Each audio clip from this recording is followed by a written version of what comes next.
末世中有人敲门，千万别开门，因为敲门的不是人类，而是吃人的怪物。而对抗怪物的手段，就是人类手中雕刻的耀光石。青色品质的耀光符文，以现在的精神力，也仅仅只能雕刻3颗而已。所谓的精神力，就是精神力越强的人，雕刻的耀光符文更多，等级也更高；而精神力量薄弱的人，雕刻的就越少，等级也只能达到入门级的青色。好累啊，脑袋又开始隐隐作痛了，真难受啊！才雕刻了3颗低级的符文，身体就撑不住了，得赶紧吃点东西补充一下能量了。菠萝随即将在邮局换来的食物，1小块面包，3个蟑螂干，还有着旁边一股铁锈味道的开水，开始小口小口的吃了起来。食物真的是非常的难以下咽，尤其是手中的干面包。没办法，现阶段在末世下能生存下去就已经很厉害了。随着菠萝将晚饭吃完，此刻天空也已经彻底的暗了下来，门外寒风凛冽，温度都下降了不少，夜晚来临，而他们也来了。门外响起敲门声，一道稚嫩的女童声音响起：菠萝，救救我！菠萝，求求你救救我！为什么他知道我的名字？我并未告诉过任何人自己的名字，我几乎都不怎么和小镇上的人来往，就连我经常去的邮局，邮差也不知道我的姓名。看来这是出反常必有妖。菠萝默不作声地看着木门，大气不敢喘，毕竟末世之下，人心难测，况且现在已经到了晚上，吃人鬼影也很有可能出现。菠萝，开门，赶紧开门！女孩的声音突然间变得异常愤怒，强而有力的砸门声，木门似乎经受不住这恐怖的袭击，门上已经出现了丝丝裂纹，抵住房门的木头也出现了不同程度的弯曲。门外则一颗猩红的眼睛死死地凝视着木门，浑身长满黑色的羽毛，2只手掌如鸡爪一般，长着5颗倒钩状的锋利指甲。门口的不是人类，是鬼影。鬼影力量极大，手段残忍，人类几乎没有能力和他对抗，唯一有用的就是耀光石。菠萝迅速将柜子中的耀光石放在了木门上，然后抱着剩下的耀光石往床底下的小洞跑去。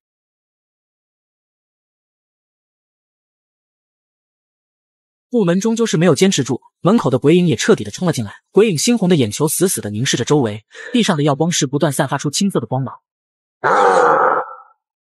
随着耀光石发出破裂的声音，耀光符文的能量耗尽，3颗耀光石也集体失效。3颗耀光石都无法抵御吗？这只鬼影为什么这么强大？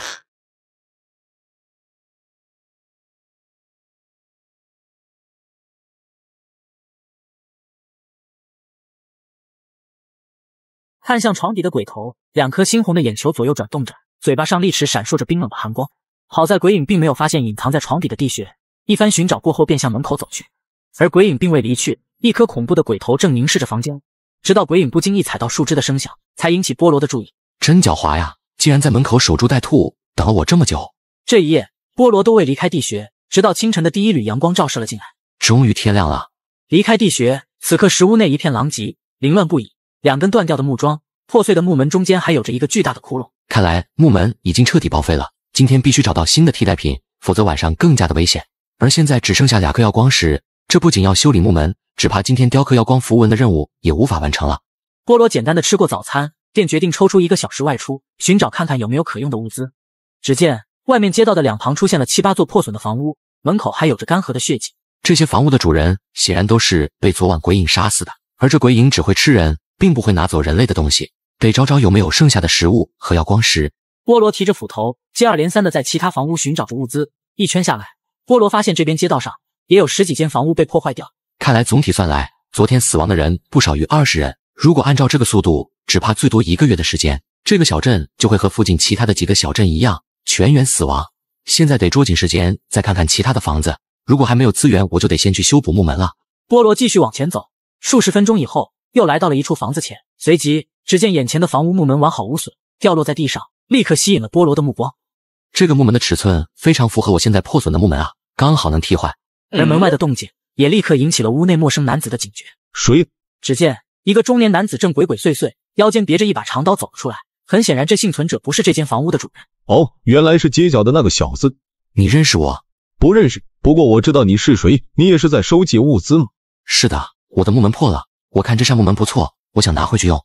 哦，是吗？你说你家的木门破了，那么你昨天晚上难道你也遇见了鬼影的袭击？是的。看来你小子挺谨慎的。不过这里已经没有什么东西了，你可以走了。我昨天也被鬼影袭击了，所以你看上的那扇门是我的，先来先得。这里的规矩一直都是这样。男人说完以后，用手握了握他腰间的利刃，意图很明显，就是告诉菠萝，不走的话，他很有可能开始攻击。我从来没有听过先来先得的规矩，这里的物资我可以不要，但是这扇门可以给我吗？哼，你在和我谈条件不成？我不是在和你谈条件，这些物资平分，末世下你要活下去，而我也要活下去。哼，小痞崽子也敢跟我谈条件？行吧，你说的对，我不想和你动手，平分吧。不过我信不过你，你不是要那扇门了？你拿走，这样可以了吧？没想到这么爽快就转变了口气，不过还是不能放松对这个男人的警惕，毕竟防人之心不可无。行，就按你说的做。好，小子你叫什么？我叫陈生，我来帮你吧。大家都是幸存者，其实都挺不容易的，毕竟这世道越来越危险，没必要打架。我叫菠萝。好一个菠萝！说完，陈生便帮忙将木门拆解出来。而就在菠萝转身的刹那间，陈生瞬间满脸戾气，手迅速地摸向了腰间长刀。你是什么东西，还和我平分物资？去死！好小子，竟然能阻挡我的偷袭，拿命来！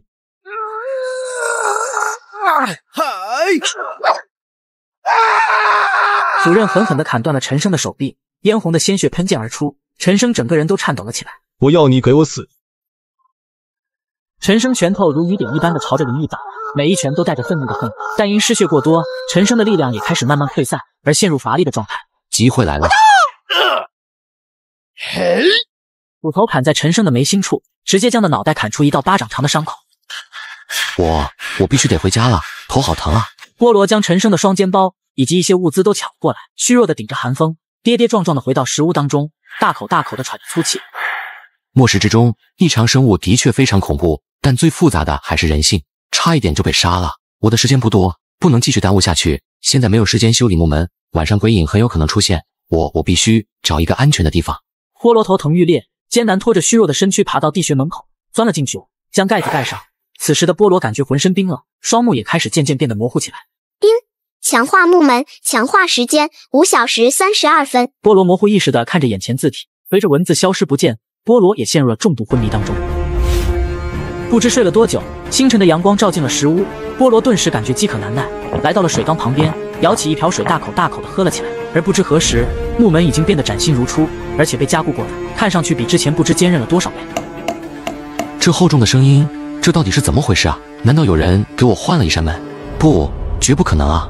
就在菠萝诧异的时候，转头看了一眼桌子上锈迹斑斑的斧头，眼前顿时出现一行文字：是否强化斧头？这是什么意思啊？菠萝眉头紧锁，抬手挥了挥眼前的字体，却发现依旧在他的面前挥之不去。是，确定强化。确定强化斧头，强化时间52分钟。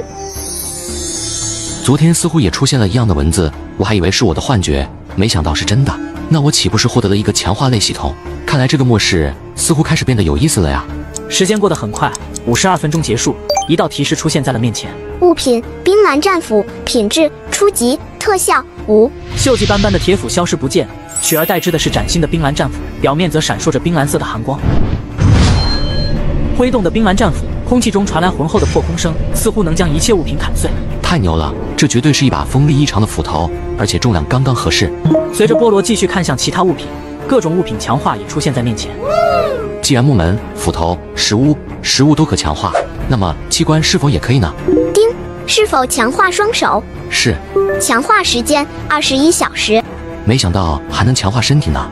此时发霉的面包已经消失不见，取而代之的是2根奶油面包和一小包肉干。不错不错，终于不用再吃发霉的面包了。趁着系统强化物品中，菠萝随即将昨天陈生物资包的东西全都倒了出来，一共12颗耀光石，还有各种菠萝没见过的小玩意。这看起来像老式的收音机的玩意，是什么东西？随着菠萝将物品一阵捣鼓，物品液晶显示屏上瞬间出现了一个数值11，这是什么意思啊？既然是陈生随身携带的物品，那么一定很重要，得问一下街道口的邮差，他一定知道。刚好屋里的食物也不够了，得再去换一点食物。人们雕刻出来的耀光石不仅能够阻挡怪物，还能到当地的邮差中换各种的物资。邮差在吗？邮差在吗？别嚷嚷了，马上出来！你要干什么？换东西。哼，等我一会。10分钟后，门再次打开，邮差50来岁，身材瘦弱，脸色不悦地看着菠萝，而菠萝也斜眼看向屋内，一个花白的人正躺在床上。看来是打扰了严达的好事啊，怪不得这么生气。还是老规矩，你这3颗青色级耀光石只能换1根面包，1小袋蟑螂干啊，别的可没有。好，我知道。随着严达接过了菠萝手中的耀光石，没一会的时间，严达走了出来，递给菠萝一个黄色的牛皮袋子。好了，你可以走了，以后记得早上来，别下午来，我下午可还有其他的事情。知道了。不过严达，你知道这是什么吗？这不是老款的异常检测器吗？异常检测器。是的，鬼影出现之前，数值会发生变化，会从正常范围增加到50，这时候就代表你的附近已经出现了异常生物。如果数值达到70的话，那么就证明鬼影已经来了；而数值飙升到90的话，那么恭喜你，鬼影已经在你面前了。你有这个异常检测器，就可以提前预知了。怎么，你要卖给我吗？不过你这可是一个老款的呀，我最多给你按9颗耀光石的价格算。邮差是个老狐狸，坐地起价都是很正常的事情，自然不能卖给他。没，我不卖的。行吧，反正我也看不上。不过我今天听说陈生死掉了，他的物资包也不翼而飞了，背包里面就有耀光石和异常探测器。难道你这是？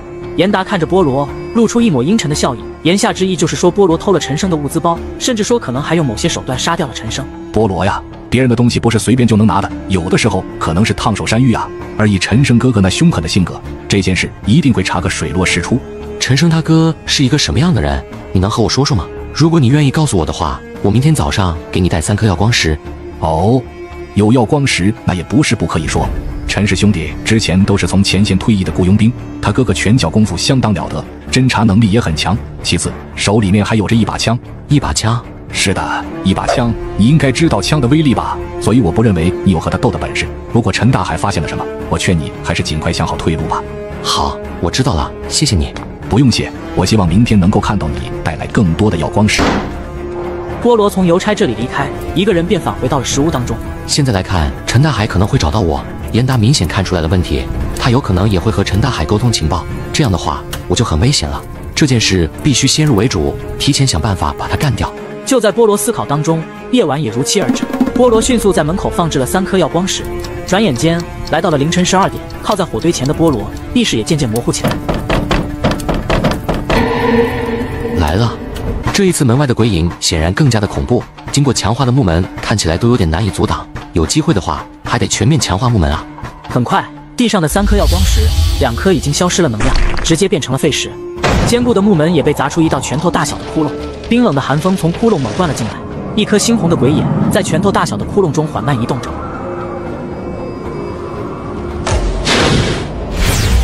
终于走了吗？地上仅剩的耀光石也没有继续消失能量，看来确实已经离开了。第二天早上，天空微微亮起，系统的提示声响起：你的双手已经强化完毕。已经强化完毕了。菠萝挥舞着手中的拳头，凛冽的破空声不断响起，连续的挥舞着，让菠萝一点乏力的感觉都没有，拳头也硬了很多。太牛了！是否继续强化初级木门？是。开始强化初级木门，强化时间48小时05分钟。正当菠萝满意看着木门强化当中，地下如指甲盖大小的虫子正朝着菠萝袭来。什么玩意？草！随着菠萝用力的跺了几脚以后，虫子直接被踩成了残渣。难道这是鬼影留下的？看来这鬼影越来越诡异了。这些虫子要是咬到了皮肤，再怎么样也得留下2块小肉。如果黑虫子有毒的话，那就更加麻烦了，以后还得更加小心才是了。今天雕刻耀光石的任务并不着急，昨晚仅仅只是损失了2颗而已，我现在还有着7颗。昨天晚上鬼影继续袭击，说不定还有人遇难，得出去看看。最重要的目的还是为了看看陈大海有没有出现。小镇之中，破损不堪的房屋到处可见，许多房屋的墙壁上遍布利爪的痕迹，木门也被打开，里面散发出一股霉臭味，地面上甚至还能见到一些白。此时，一个房屋里面传来打斗的声音，一男一女发生了剧烈的争吵。陈大海，你放开我，不然老子做鬼都不会放过你的！你不是人，你简直就是畜生！哈哈哈，做鬼都不放过我，等你变成鬼以后再说吧。老实点，你也想活下去吧？想的话就不要动，这可是末日啊！他就是陈大海，还真是畜生啊！不过这女人的警惕性也太差了吧，竟然让陈大海进来了。菠萝依旧蹲守着，手里握紧腰间的冰蓝战斧，等着一个偷袭的时机。让我爽一下，老子多久没碰女人，都不知道是什么滋味了。不要啊！时机来了。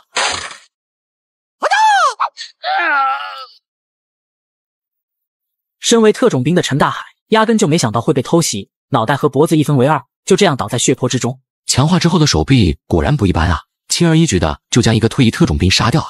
女人惊恐万分的看着菠萝，长得颇有几分姿色，瓜子脸上有着2道清晰的泪痕，而菠萝则没有看向女人，而是整理陈大海的物资包。有着磨损痕迹的防弹衣还是有点用处，遇见鬼影应该也可以抵御一下。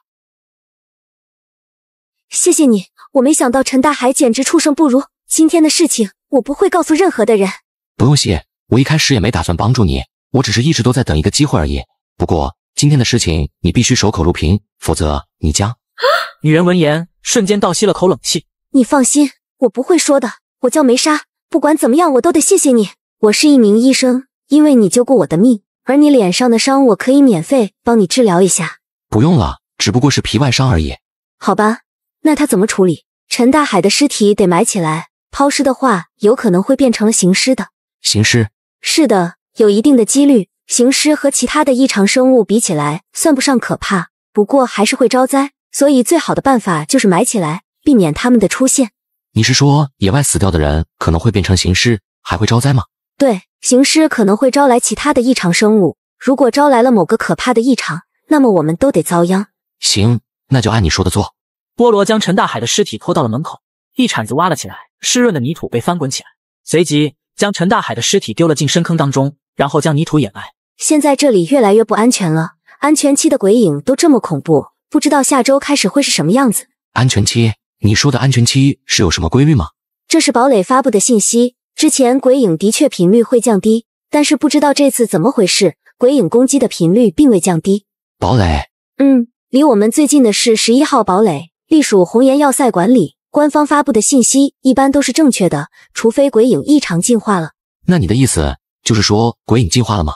是的，鬼影异常一旦进化，官方也不知道进化之后是什么样子，之前知道的许多异常规律都是用人命换来的，所以鬼影进化以后是一件非常危险的事情。你怎么知道这么多事情？我从雨城逃难过来的，可能知道的多一点。对了，这些东西给你，你帮助过我，这算是一点心意了。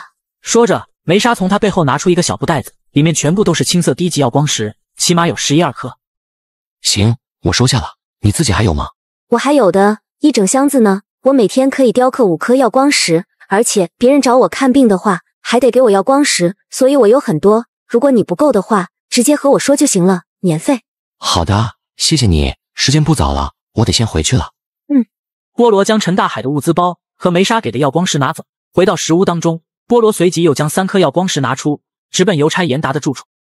不错不错，能够信守承诺，把耀光石带来了，而且还让我没想到啊，你的实力这么强，能够杀了陈大海呀。他怎么知道我杀了陈大海才不过几个小时而已啊？你是怎么知道我杀了陈大海的？这是我的秘密，你不能知道。不过毕竟你也是杀了陈大海，也算为民除害了，我可以免费送你一个情报。免费的情报？那我想知道你是怎么成为邮差的？成为邮差需要什么条件吗？还有耀光符文是否也有等级吗？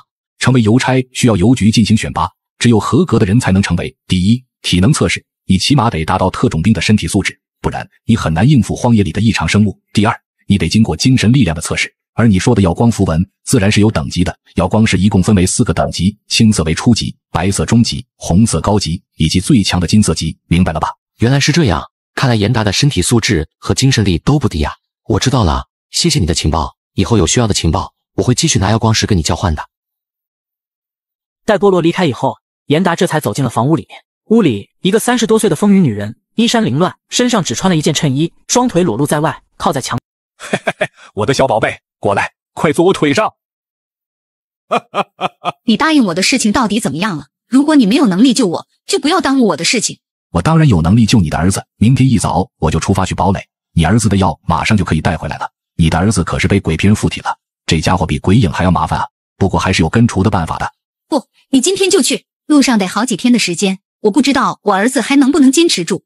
哎呀，丽丽啊，首先你得听我的话，我才能为你办事。荒野的晚上是非常危险的，就算我是邮差也得万分小心。还有，鬼皮人一旦出现，这里的人都得慢慢感染，然后全都死掉。哼，你当初可不是这么说的，而且这只鬼皮人还没杀死我的儿子，我儿子还有救的。是的呀，所以你得听我的话呀。明天我一定去堡垒，你的儿子一定没事的。不要啊！幽暗的地下室当中，一名干瘦的男孩被4根铁链捆住了手脚，红色的鲜血和皮肉暴露在空气中，在他的面前则放着3颗耀光石。随着男孩剧烈的抽搐起来，面前的耀光石也在快速的褪去能量。不要折磨我了，求求你了，求求你了！一双灰色的手印出现在了男孩的皮肤里面，不断朝着男孩的心脏移动着。痛！随着第3颗耀光石失效，诡异的手印开始快速合拢。就在捏住男孩心脏的时候，地下室的门猛然打开，莉莉神色慌张，将怀中的耀光石全部抖出来。顿时，青色的光芒大涨，男孩脸上的五官已经扭曲到了极致，2颗眼睛翻滚着，露出了骇人的眼白。耀光石克制的效果发挥到了极致，男孩身体里面的鬼皮人停止了动作。男孩露出诡异般的笑容，令莉莉害怕的不断后退。妈妈，救我！妈妈，救我！男孩发出呜咽的惨叫声，而莉莉却害怕的看着他，一点不敢动弹。鬼皮人不仅仅会杀死宿主，还会勾引别人。一旦触摸了鬼皮人的双手，那么鬼皮人就会立刻附身，就像是寄生虫一般，悄然无息。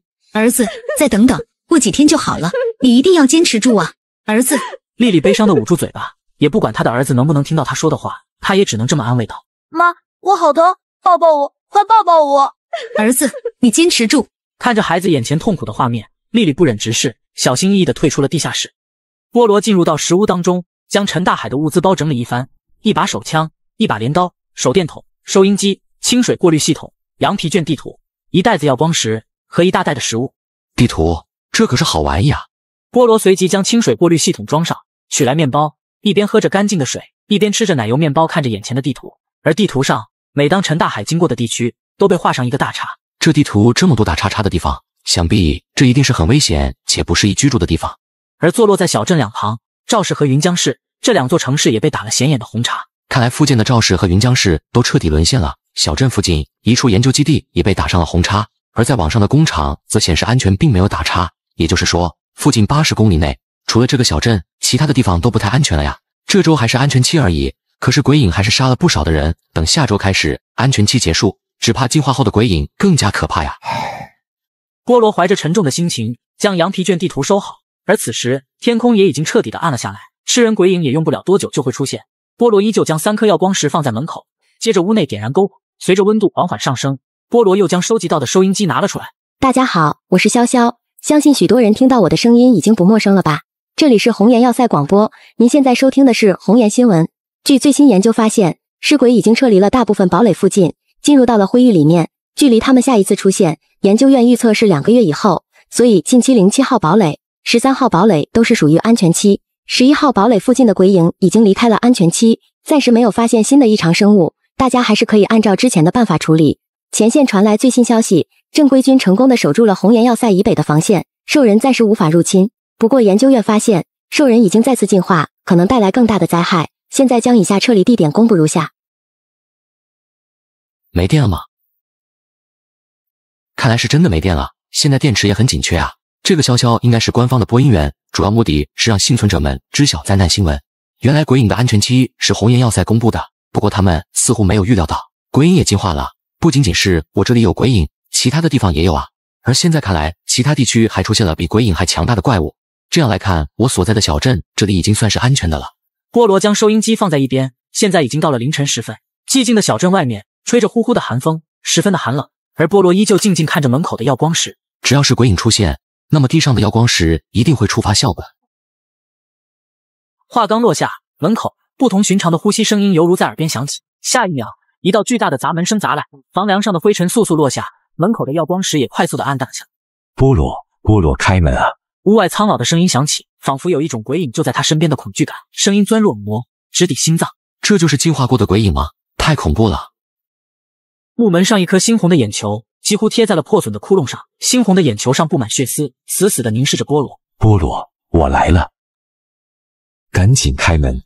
鬼影恐怖的手臂从窟窿里面钻了进来，利爪开始摸索起来，企图从里面打开木门。菠萝见状，瞳孔一缩，整个人都颤抖了起来。如果让鬼影开了门，那么今天晚上我必死无疑，绝不能让他开门，不然我死定了。菠萝快速地从腰间抽出冰蓝战斧，朝着木门前的手臂奔去。强化过的手臂爆发出恐怖的力量，手中的战斧突然落下，鬼影的手臂被砍断了一半，手臂中冒出浓稠的黑色鲜血。痛苦的鬼影另一条手臂的砸门，而菠萝则在门后死死地抵住木门。巨大的力量不仅将菠萝弹得撞在地上，鬼影的手臂也彻底地掉在了地面。鬼影发出骇人的尖笑声，浓稠的黑色血液滴落在地，那猩红的眼睛不甘地盯着木门，露出满脸的愁意，然后拖着只剩一条胳膊的躯体迅速引入迷雾之中。太可怕了！要是鬼影再攻击几下，这扇摇摇欲坠的木门就会彻底炸开。还好他没有再继续攻击。然而，就在波罗以为危险结束的时候，屋外草坪中突然间响起了窸窸窣窣的声音，门口黑压压的黑虫子如潮水一般出现在了他的视线中。难道这是鬼影的复仇，驱赶着迷雾之中的黑虫潮来攻击我吗？波罗将所有的耀光石都摆放出来，举着火把警惕地看着那些黑虫子。不一会时间，黑虫子蔓延而来，从窟窿里面钻了出来。10几颗耀光石中的青色光芒将前面的黑虫子杀死。当火把落在地上的时候，黑虫子们也纷纷死亡。然而10几分钟过去，黑虫子们的数量并未减少，反而更多了。有3颗耀光石也失去了效果，直接变成了废石。这可怎么办啊？这样下去不是办法，耀光石迟早要被消耗完。看着脚下密密麻麻的虫子，波罗的额头上出现了密集的冷汗。而在一旁，砍断的鬼影手臂散发着邪祟气息，令黑虫巢不敢靠近丝毫。难道这些黑虫子害怕鬼影的手臂？波罗迅速地蹲下，用袖子抱着手掌，摆在了门口当中。瞬间，黑虫巢开始忌惮起来，速度都变得缓慢了许多。还真是。就这样，波罗与黑虫子僵持了数个小时。当天空微微发亮的时候，黑虫巢这才慢慢的退去，消失得无影无踪。终于结束了。波罗神色疲惫，此刻的石屋地上到处都是虫子的尸体，一层叠着一层。波罗足足清理了20多分钟以后，房间里才算是彻底的干净了下来。初级木门强化完毕，品质中级，特效木板强化，不锈钢夹层，猫眼强化。因为钢板的原因，木门比之前起码增加了3至4厘米的厚度，轻敲2下便传来浑厚的回响声。这已经不是普通的木材了呀，不知道是什么特殊木材，竟然如此坚硬。这种强度，鬼影应该是不可能破开了。而且还有一个猫眼，可以看到外面的情况，可以起到不少警示。系统可以强化双手，不知是否也可以强化身体其他部分呢？系统，我可以强化我的敏捷和耐力，或者是双腿和精神力量吗？强化双腿用时20小时01分钟，强化敏捷用时31小时，强化耐力用时16小时21分钟，强化精神力用时35小时22分钟。还真的可以，那我先需要强化双腿。开始强化双腿，倒计时20小时01分钟。看来以后可以强化的东西越来越多了。不过强化有一个前提条件，必须是现实存在的东西，而耀光石也并不能强化，只能通过雕刻。简单的吃了点东西，波罗随即将包好的鬼影手臂直奔梅莎家里。知道这鬼影手臂虽然有驱邪的效果，但留下来是否会招灾之类。什么？你竟然真的砍下了鬼影的手臂？我从来没有听谁说过斩下鬼影的手臂，你到底是怎么做的？运气好而已，那时候鬼影正好被木门卡住了，所以我就用斧头猛砍他的手臂，这才砍了下来。他的手臂很坚硬，像石头一样难砍。那也很恐怖了，我还没有听说过谁能砍下鬼影的手臂。你这样的人，只怕直接可以加入正规军了。这不重要，不过我有几个问题想问你一下。你说，鬼影的手臂有什么用处吗？被鬼影攻击以后，会不会出现什么病毒之类的？我不敢用手抓他的手臂，所以才用布包着。还有，我发现黑虫子很怕鬼影的手臂。昨天晚上我家也出现了许多黑虫子，他们看到了鬼影的手臂以后都不敢靠近。你放心，鬼影只有物理攻击而已，就算是被鬼影攻击了，只要没死，不会感染的。黑虫巢的异常等级比鬼影低一些，他们的确很怕鬼影，这个我也不知道为什么。不过鬼影的手臂可是有很大用处的，价值不菲。价值不菲吗？是的，具体作用我不是很清楚，但是堡垒里面是专门收购鬼影的，当然是死亡的鬼影，而不是活着的。这条手臂你千万要保护好，不能让别人发现，它价格很高的。不过你可以卖给邮差，他可以带去堡垒售卖。但严达这个人你也知道，他可不是什么好鸟。我知道了，我也不可能卖给他的。昨天晚上鬼影袭击了你，那你的耀光石一定少了很多吧？波罗不置可否，点点头。我这里有多的，我给你一点。梅莎快速地拿出一个布袋，足足有10颗耀光石。要知道，以目前的精神力，波罗一天只能雕刻3颗。这么多，不好吧？没事的，我还有很多呢。而且我发现我最近变得更加厉害了，我现在一天可以克制6颗耀光石了。我的精神力似乎得到了很大的提升。行，这算是我借你的，以后有机会我还给你。那我先走了，谢谢你的耀光石。如果你有什么困难的话，可以来找我，我能帮你的话，我尽力。好的。离开梅莎的住处，波罗便直奔邮差严达的房。严达他出去了，可能过2天才回来，你们后天再来吧。本想着来严达这换点东西，没想到竟然出去了。而这不就是那天在严达房间里面的那个女人吗？虽然看起来这个女人和严达很亲密，但他们绝不是夫妻。乐喜，我就和你说了吧，严达已经走了，你还偏不信。波罗看向3人，前面的男人个头魁梧，年纪约莫30多岁，旁边跟着一名肥胖的女人，后面则是一个干瘦的中年男子。我呸！贱货，是不是你让严达去进货的？明知道老娘要来买东西，你就让严达走，妈了巴子的！乐琪说着，眼睛恶狠狠地盯着丽丽，害怕地看着乐琪，颇为忌惮。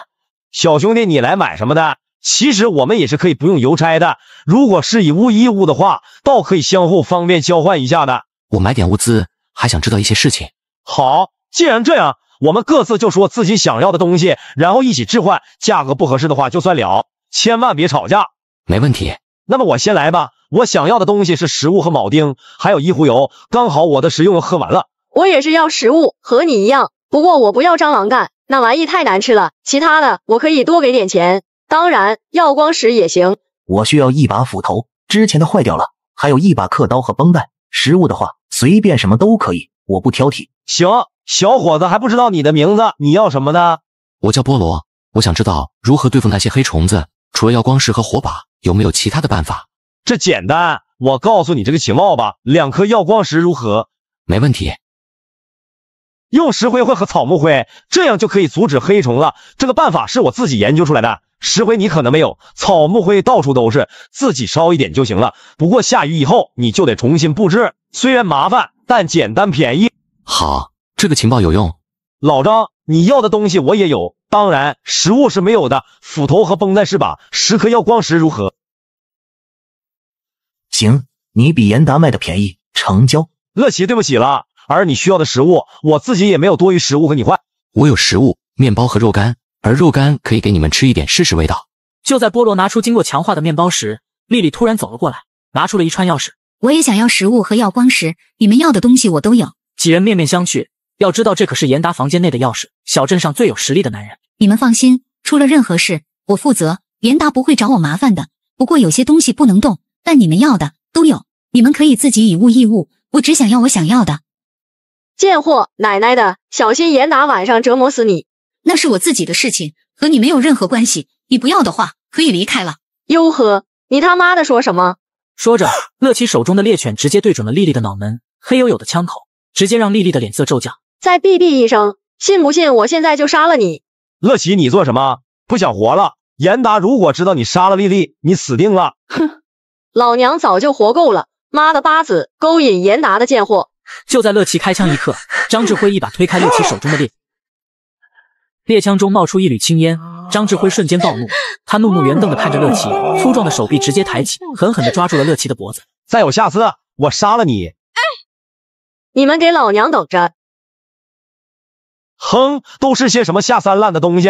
乐琪之前跟过严达一段时间，丽丽你来了以后，乐琪自然就被抛弃了。严达没有和你说过吗？丽丽一脸迷茫地摇摇头，她并不知道乐琪原来是严达的姘头。原来这乐琪是严达之前的床边人啊！这肥胖的女人和丽丽比起来，简直就是癞蛤蟆和白天鹅的差距。那时候的严达也真是饥不择食啊！算了，都是一些龌龊的事情，不说也罢。对不起，都是我的错，辉哥给你惹麻烦了。算了。丽丽随即将菠萝几人带进了食物里面，将他们需要的东西都拿了出来，几人开始正常交易。半个小时以后，几个便完成了以物易物。菠萝得到了8颗耀光石，加上剑眉鲨的10颗，菠萝已经有了18颗耀光石。哈哈哈，菠萝，不得不说你的菠萝包的确很好吃。如果你以后有空的话，我们可以联盟，一起去雨城。雨城？听说那边不是很危险吗？是这样的，现在的雨城的确很危险，不过我们白天过去的话，应该没有什么问题。而且严达这边的东西太贵了，我们是荒野人，不能去堡垒，因为没有身份证的原因。如果你想获得更多的物资，就得去雨城那边。你知道的，雨城是一个很大的城市，那里面什么东西都有，利益往往都是伴随着危险的。你想获得更多的东西，自然就得面临危险。那你在雨城得到了什么东西？你想要的东西都有啊，雨城里面有超市、商场，还有工厂什么的，看你想要什么了。当然，路上也有一定的危险，我们只能靠耀光石保护。你考虑一下，如果可以的话，我们再商量。不过你不想去的话，也没事。到时候我考虑一下。那我先回去了，时间不早了。回到石屋的菠萝，割了许多野草，将其点燃。等草木灰形成以后，将石灰和草木灰混合在一起，撒在了石屋的周边。夜晚如期降临，门外寂静一片，如墓穴一般安静，听不到任何的声音。火苗剧烈的颤抖了2下，石屋中的倒影闪烁了起来。门外一道巨大的冲撞声音响起，地上的3颗耀光石光芒也开始消散。菠萝则看向门上的猫眼，门口赫然站着3只恐怖的鬼影。这是什么意思？断掉手臂的鬼影竟然叫来了2个帮手，太阴险了！还好我这升级了终极木门，防御力得到了极大的提升，任凭鬼影的力量再大，也绝敲不开这扇木门。门外，鬼影猩红的眼球怨毒地看着木门，口中冒出一缕缕寒气。随即，3只鬼影聚集在一起，如闪电一般袭来，狠狠地撞在了木门上。升级过的终极木门出现一丝弯曲的痕迹，但很快又恢复原样，并未出现任何的裂纹。这终极木门果然不一般啊！抵挡3只鬼影的冲击也不在话下。你强人你强，我就不出门，看你怎么样！复仇心切的断臂鬼影眼看迟迟无法将门撞破，一只利爪疯狂地在木门前抓着，不断地发泄着愤怒。而另外2个鬼影则在石屋周围寻找着破绽，一遍又一遍地撑进石。而摇摇欲坠的石墙靠着菠萝手里的耀光石，才勉强抵挡住了攻击。还好有耀光石，不然这石墙很难抵挡得下来啊！就这样持续了数个小时，3只鬼影这才停止了攻击。鬼影恋恋不舍地看了一眼这座小小的石屋，然后神秘地消失。而3个小时的时间，菠萝的耀光石也消耗了足足9颗。太惊险了，几个小时就消耗了9颗耀光石，看来接下来得强化石墙了，不然这石墙用不了多久就会被撞倒塌。第二天一早，菠萝打开木门，顿时倒吸一口冷气，整个人都变得不好起来。屋外垃圾一样的出现了许多尸体，横七竖八的倒在地上，有的被砍成2半，有的没有脑袋，还有的被开膛破肚，浑身泥土，一股股恶臭的味道传来。操，这鬼影报复心这么强的吗？迟早有天一定要杀死你们！叮，双腿强化完毕。瞬间，一股强而有力的力量感出现在了双腿之上，感觉速度和力量都得到了提升啊！呸！下一刻，菠萝猛然发力，双腿上传来极强的力量，整个人如箭矢一般飞奔而出，几秒钟的时间便来到了一棵大树面前。这速度感觉已经完全超越短跑的世界纪录了，而且一丝疲惫的感觉都没有啊！菠萝深吸一口气，一脚侧踢在了树干之上，小腿强大的力量将坚硬的树皮应声而炸，露出了里面白色的树干，树叶簌簌落下，宛如下雨一般。这一脚虽然没有踢出成吨的伤害，但绝对可以一脚踢断人类的骨头。但是现在当务之急还是得提升安全屋的防御力，鬼影不会善罢甘休的，等我的防御力完全提升以后，再和鬼影掰扯掰扯。系统强化石屋墙壁，确认强化石屋墙壁，强化时间17小时22分钟。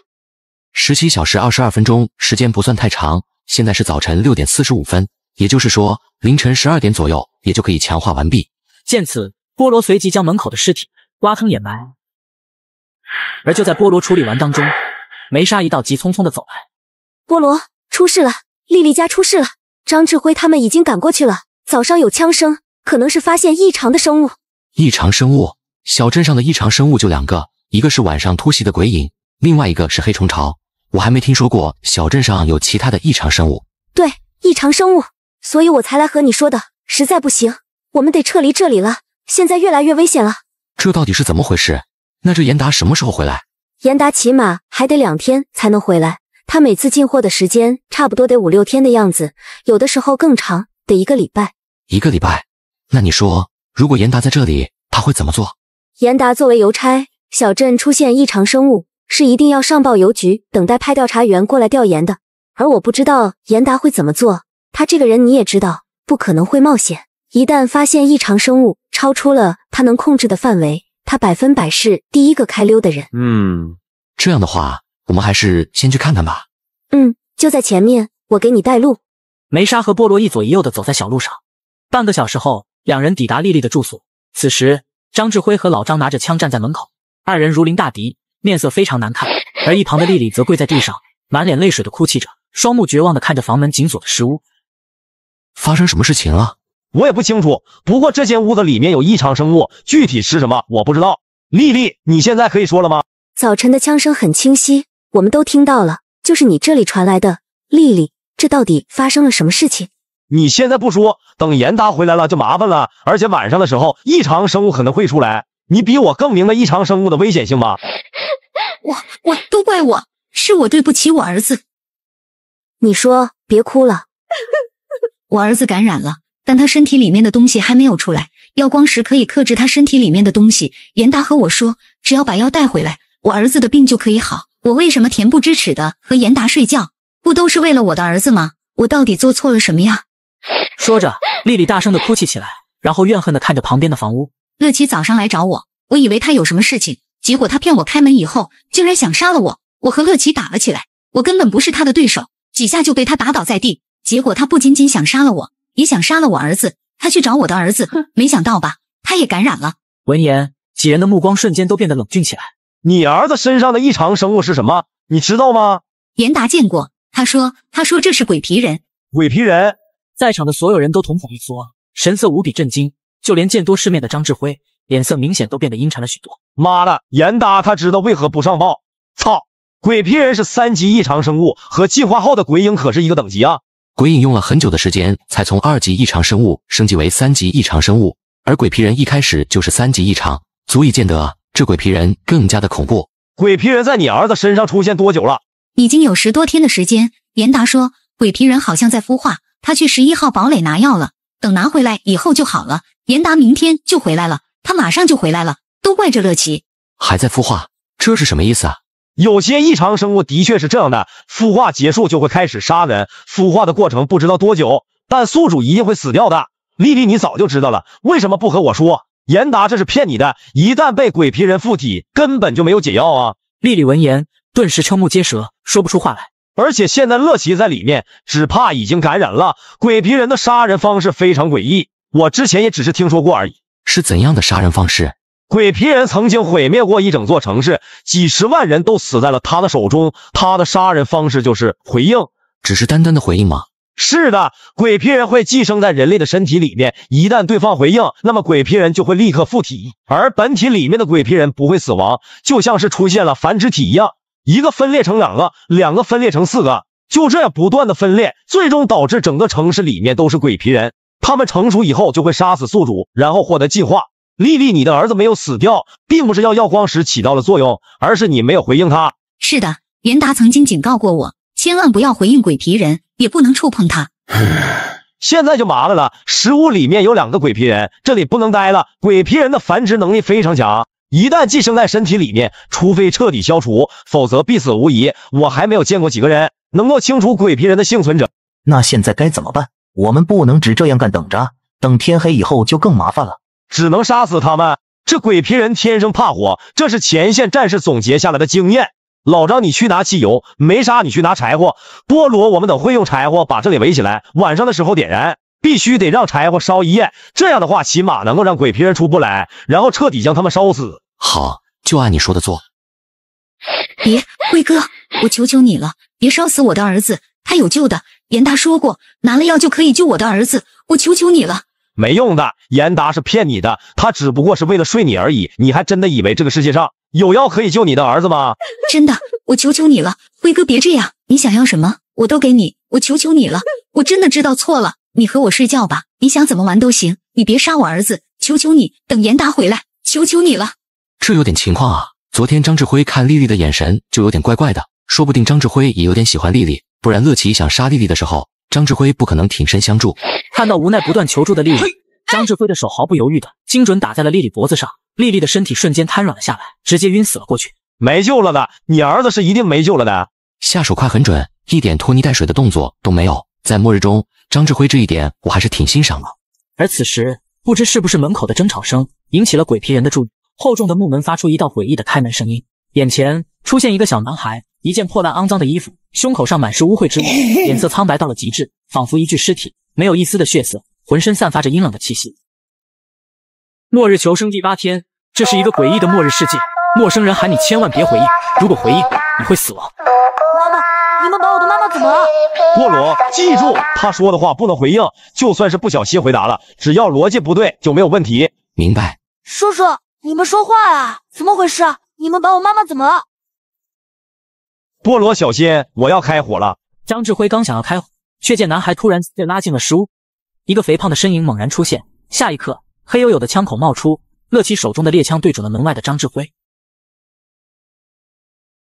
张志辉凭借着灵活的躲避，举起手中的霰弹枪，迅速开始疯狂，密集的子弹纷纷打在了乐琪身上，顿时被打成了一个人形筛子。然而乐琪并没有被打死，肥硕的躯体径直朝着张志辉扑了过来，子弹如瀑布一般打在乐琪身体上，直接将手断掉落在地上。隐藏在乐琪身体里面的鬼皮人原形毕露，以一种诡异的姿势疯狂地朝着房屋退去。房屋内，小男孩和乐奇都发出不甘的怒吼声，那声音恐怖如斯，宛如狼嚎一般。这就是鬼皮人的手臂吗？这不是的，这只是乐奇的手臂，不过打掉了他一条手臂，算是造成了真实伤害。这样鬼皮人控制的乐奇就无法施展了，威胁降低了很多。那这条手臂是否跟鬼影的手臂一样价格不菲呢？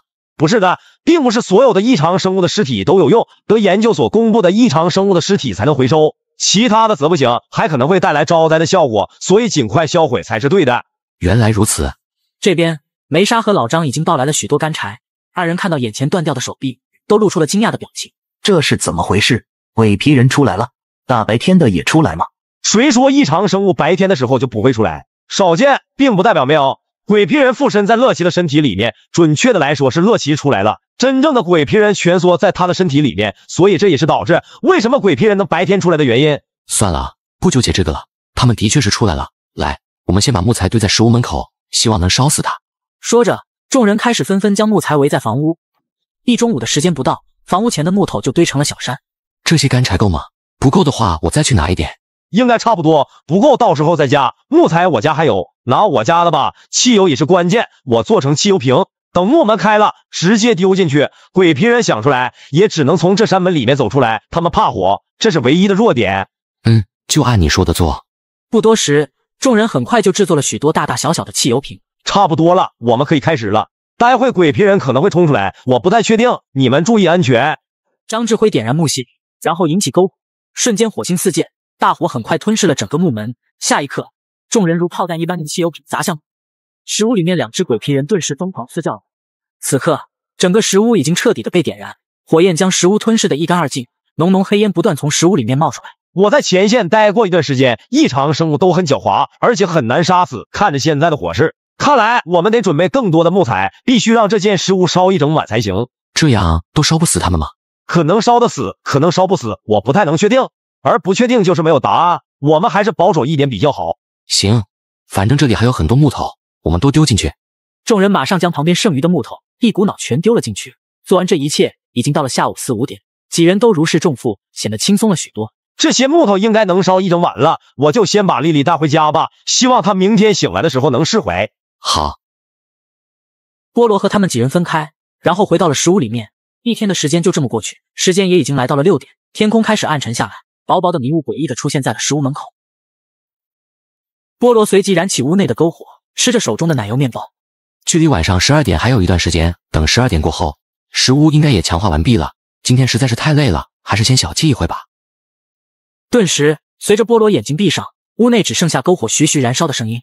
时间来到凌晨时分，原本寂静的门外响起了诡异的脚步声，一条狰狞的手臂朝着石壁砸来。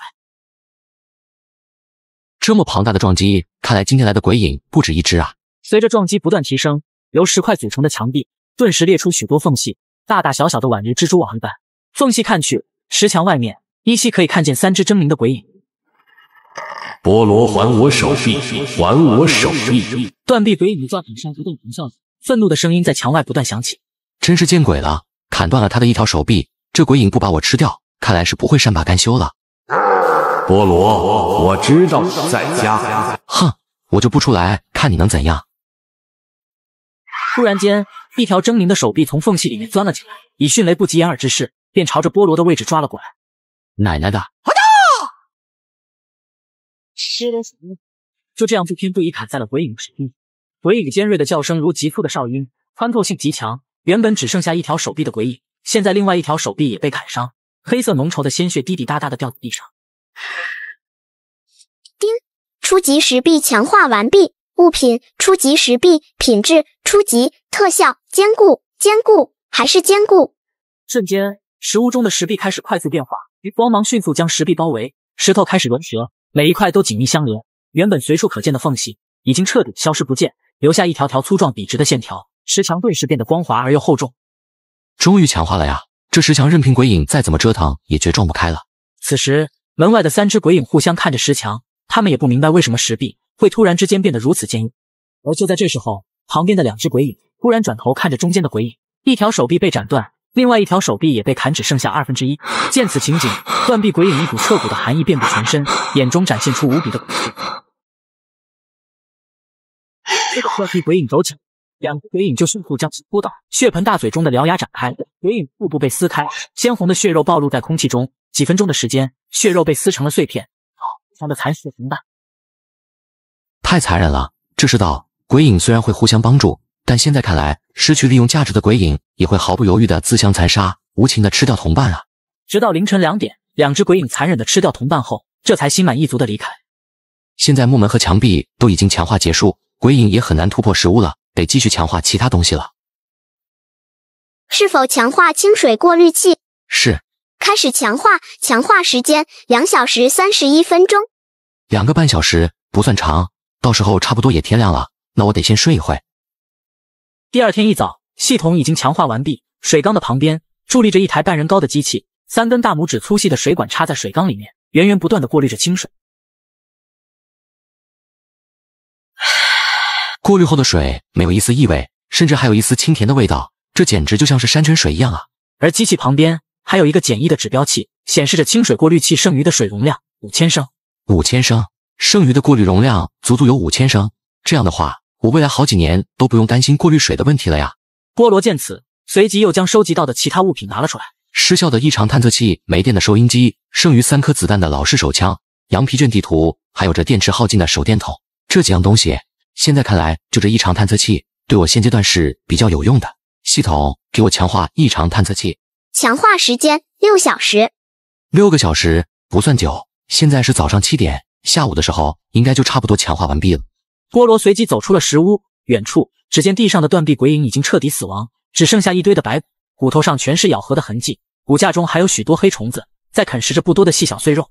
这末世之中当真可怕，就连同伴也不放过。菠萝没有再理会，径直朝着莉莉家的石屋走去。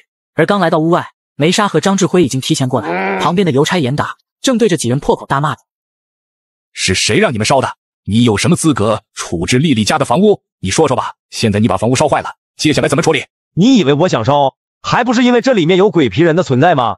我说了，我会带药回来的。这些药是最新研发的，可以治疗鬼皮人。而张志辉还有你们2个，你们就是杀人凶手。严达，你知道的，莉莉的儿子已经被鬼皮人附体了，放任不管可能会让所有人死亡。你比我们任何一个人都要清除鬼皮人的伤害。异常生物等级3，比初期鬼影的等级还要高。你应该明白这是什么意思吧？哼，你都能知道，难不成我不知道吗？我自有办法救人，而你们随便就杀了他的儿子，快说是不是故意的？狗屁！什么叫故意的？我们是为了大家好，你是想看到鬼皮人传染下去吗？让所有的人都死亡，你就满意了吗？我说过，我有药。张指挥，你耳朵是聋的吗？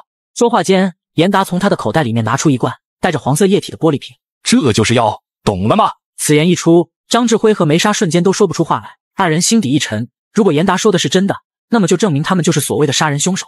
这严达一副证据确凿的样子，但按他那奸诈的性格，这是出反常必有妖。你们3个，从今天起，你们买东西的价格翻倍，这是对你们的惩罚。如果你们觉得不满意的话，大可以去邮局投诉我。你凭什么坐地起价？严达，你一点仁义道德都不讲，我这都是为了大家着想，这被鬼皮人感染的人必须得杀死。张志辉顿时气得火冒三丈，展现出强壮的身材，一副随时都要动手的样子。而身为邮差的严达，面对着体格魁梧的张志辉，却丝毫不慌。严达，我警告你，不要仗着你是邮差就可以为所欲为，不然我让你尝尝沙包大的拳头。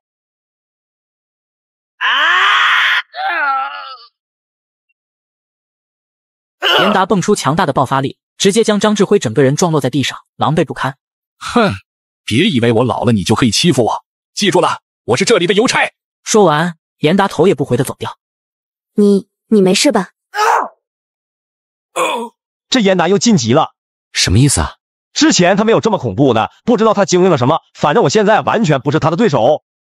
算了，我们走吧，这鬼皮人应该也烧死了，我就先回去了，你们也回家吧。说完，张志辉捂着胸口朝外走去。你觉得鬼皮人还活着吗？我们要不要进去看看？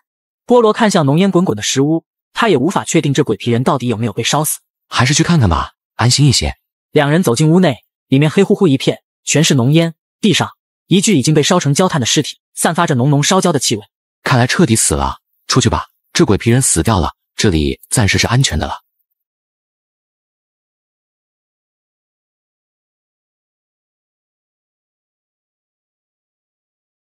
这边随着严达回到房屋，丽丽目光可怜地看着严达。严达，我的儿子怎样了？丽丽，对不起，是我没有保护好你，你的儿子已经被他们给烧死了。我的儿子啊，我可怜的儿子啊！严达看着哭泣的丽丽，眼中闪过一丝邪魅的喜色。张指挥说的没错呀，这个世界上根本没有治疗鬼皮人的药，我还想着怎么才能杀掉他儿子呢，没想到张指挥几人倒是帮我杀掉了，真是替我省了一把呀！嘻嘻嘻，这下可以更好的控制丽丽了。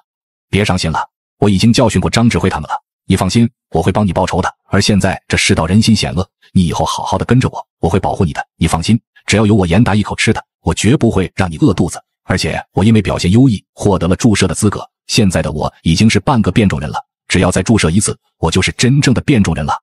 严达随即把自己的衣服脱下，只见之前干瘪瘦弱的身体变得雄壮了许多，双臂上肌肉虬结，宛如一团团蚯蚓在皮肤里面蠕动着，胸口布满了许多指甲盖大小的红斑，看上去非常的瘆人。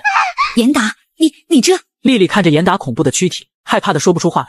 没事，这只是暂时的一点点后遗症而已，当你获得那种超凡之力以后，你就不会在乎这些了。来，丽丽，跟我来，你已经很久没有伺候过我了，今天让我爽一下。严达，我今天不行啊，我那什么来了。没事，我不在意。不要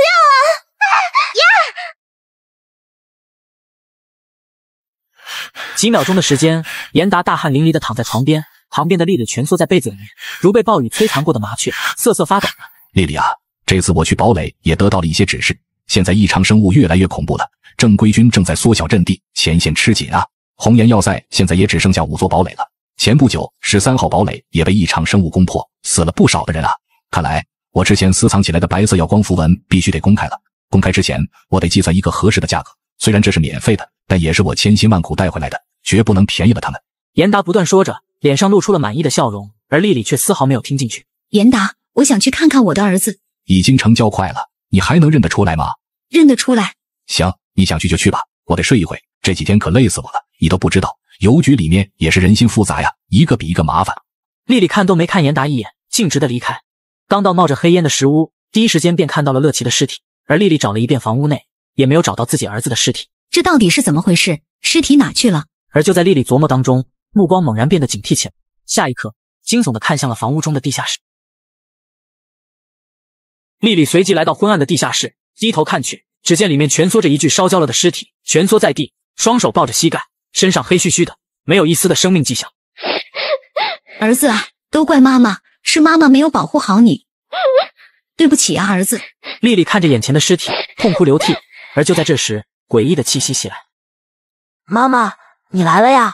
一道诡异的声音在地下室中响起，丽丽顿时吓得魂飞魄散，惊悚无比的看着这具尸体。你不是我的儿子，鬼皮人没有烧死。随着尸体缓缓抬起头，在热血瓶烧过的人脸扭曲到了极致，五官呈现出一种凹凸不平的畸形感，两颗眼球惨白的如同死鱼的眼睛。而此时，石屋内的菠萝，3颗崭新的耀光石已经雕刻完毕，青色的光芒在鹅卵石上不断闪烁着。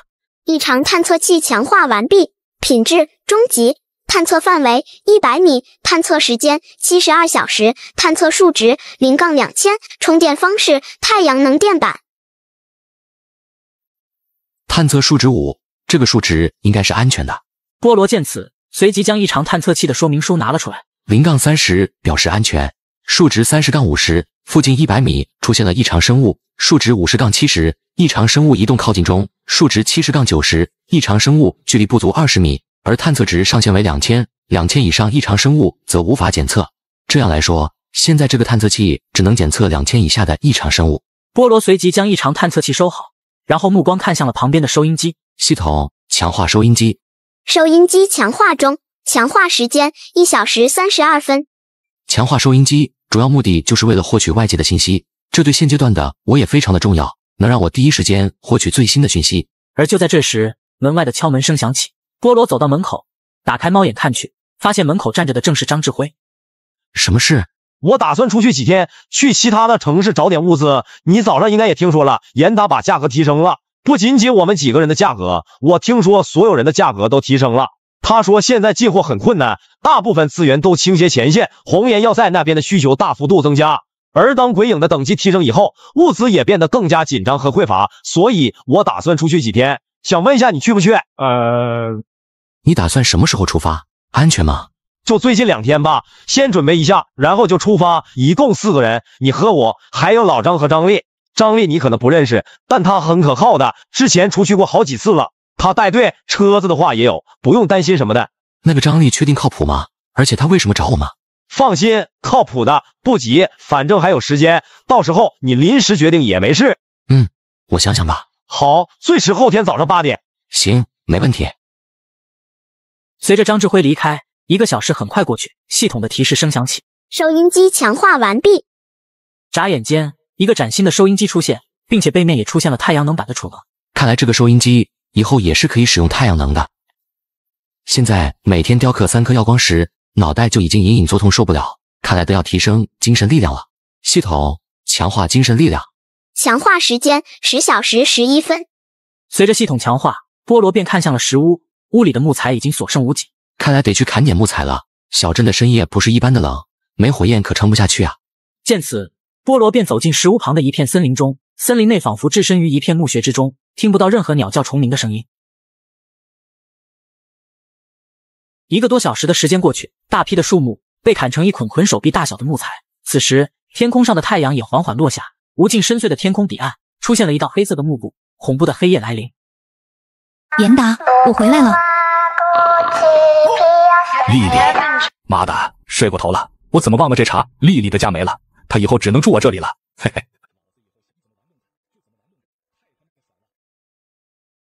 而严达刚刚来到门口，正想伸手开门，忽然间的感到了一丝危险的气息。严达，我回来了，开门呀！丽丽是不可能用这种语气说话的，并且这个声音似乎还不是一个活人。门外，女人蓬头垢面，她低垂着脑袋，如海藻一般的头发散落在肩膀旁，看不见她的脸，双手垂直坠落，2条手臂惨白无比。严达，开门，我回来了。见此，严达立刻警觉起来，快速来到旁边的抽屉，拿出2颗耀光石，来到木门前，警惕地看向手中的耀光石。如果门外的是丽丽，那么耀光石不会起任何反应，假如不是的话，那耀光石一定会起到预警作用。严达的眼睛死死地看着手中的耀光石，令他惊悚的是，手中的2颗耀光石一前一后，开始迅速地变得暗淡下去。几分钟的时间，2颗耀光石就已经失效，严达顿时吓得不敢动弹，身体也变得僵硬起来，脚底传来一股丝丝寒气。门外的异常生物非常恐怖啊！严达，快开门呐！这只鬼皮人应该是丽丽儿子身上的，他是死了吧？菠萝他们不是用火烧死了鬼皮人吗？我明明去看过，那么大的火没有烧死这只鬼皮人吗？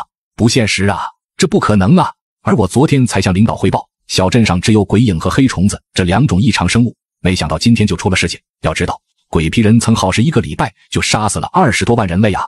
就在这时，门口的敲门声又随之响起。木门外，鬼皮人眼中的凶光锲而不舍地盯着木门，而严达也从抽屉拿来了更多的耀光石，让门口的鬼皮人开始变得难受起来。还没有走掉吗？这已经是第7颗失效的耀光石了呀！门外的鬼皮人还不离去啊！随着第8颗耀光石开始失效，门外的鬼皮人一点离开的意思都没有，他似乎是要吃定了严达。妈的，麻烦，只能拿出这个了。严达快速地来到里面的房间，从背包里面取出一个木盒，只见木盒上巴掌大小的鹅卵石，而石头上雕刻的耀光符文与青色耀光符文并不相同，纹路也更加的复杂。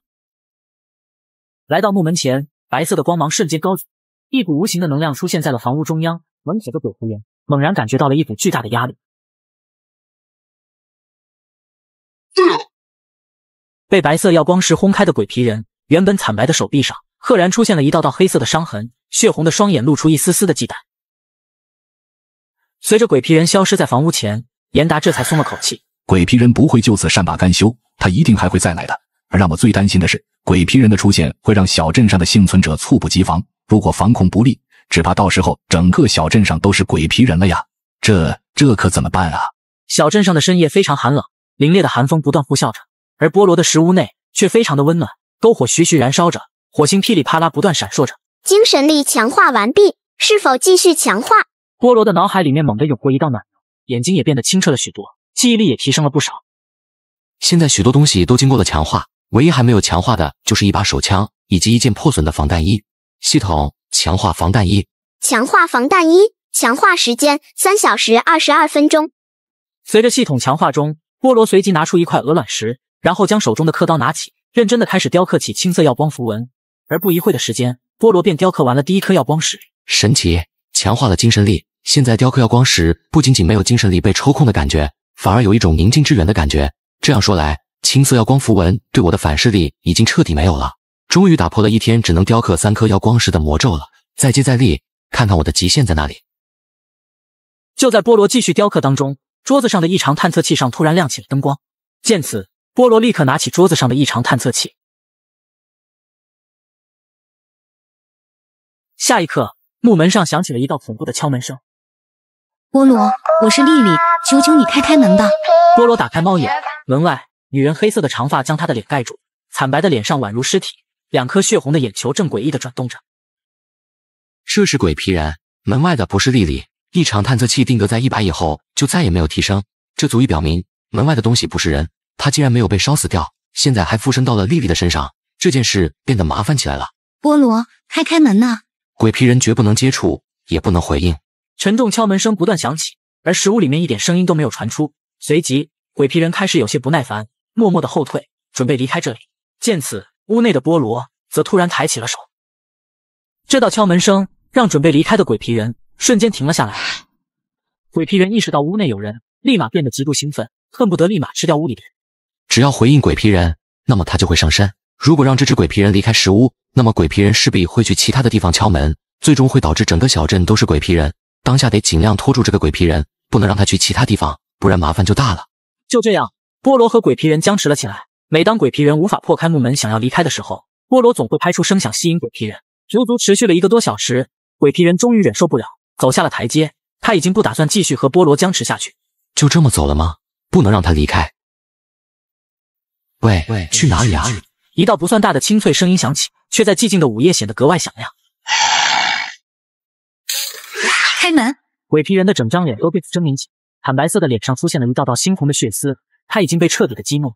门口不断的响起砸门的声音。防弹衣强化完毕，物品软体防弹衣，品质初级，特效轻盈，防刺防弹。菠萝随即将这件黑色的防弹衣穿上，大小刚刚合适。太好了，经过系统强化以后，防弹衣的结构非常强悍，一般的子弹对防弹衣显然无法造成伤害。系统继续强化手枪。强化手枪，强化时间1小时22分钟。而此刻，门外面的鬼皮人依旧还在疯狂地攻击着木门，不依不饶。以鬼皮人现在的力量，完全无法冲破这终极木门。继续，可千万不要停啊！一晚上的时间很快过去，天微微亮起，门外的鬼皮人也早已离去，木门上留下几十道凌乱的抓痕。手枪强化完毕，品质中级，特效射程增加50米，有效射程200米，口径0.50，10发子弹，后坐力减轻，自动瞄准，提枪射击。牛逼，还能自动瞄准，提枪就射击，一个代表着精准度，另外一个代表着熟练度，二者相辅相成啊。接下来得继续强化身体了，食物里面的东西都强化的差不多了。系统强化敏捷，强化时间9小时30分钟。就在这时，菠萝看到了张志辉步履匆匆的身影。这么急走来，想必这张志辉也知道鬼皮人的事情了。看来鬼皮人还去了其他人的家里啊。菠萝出事了，严达让我们去一下他家，这鬼皮人出现了。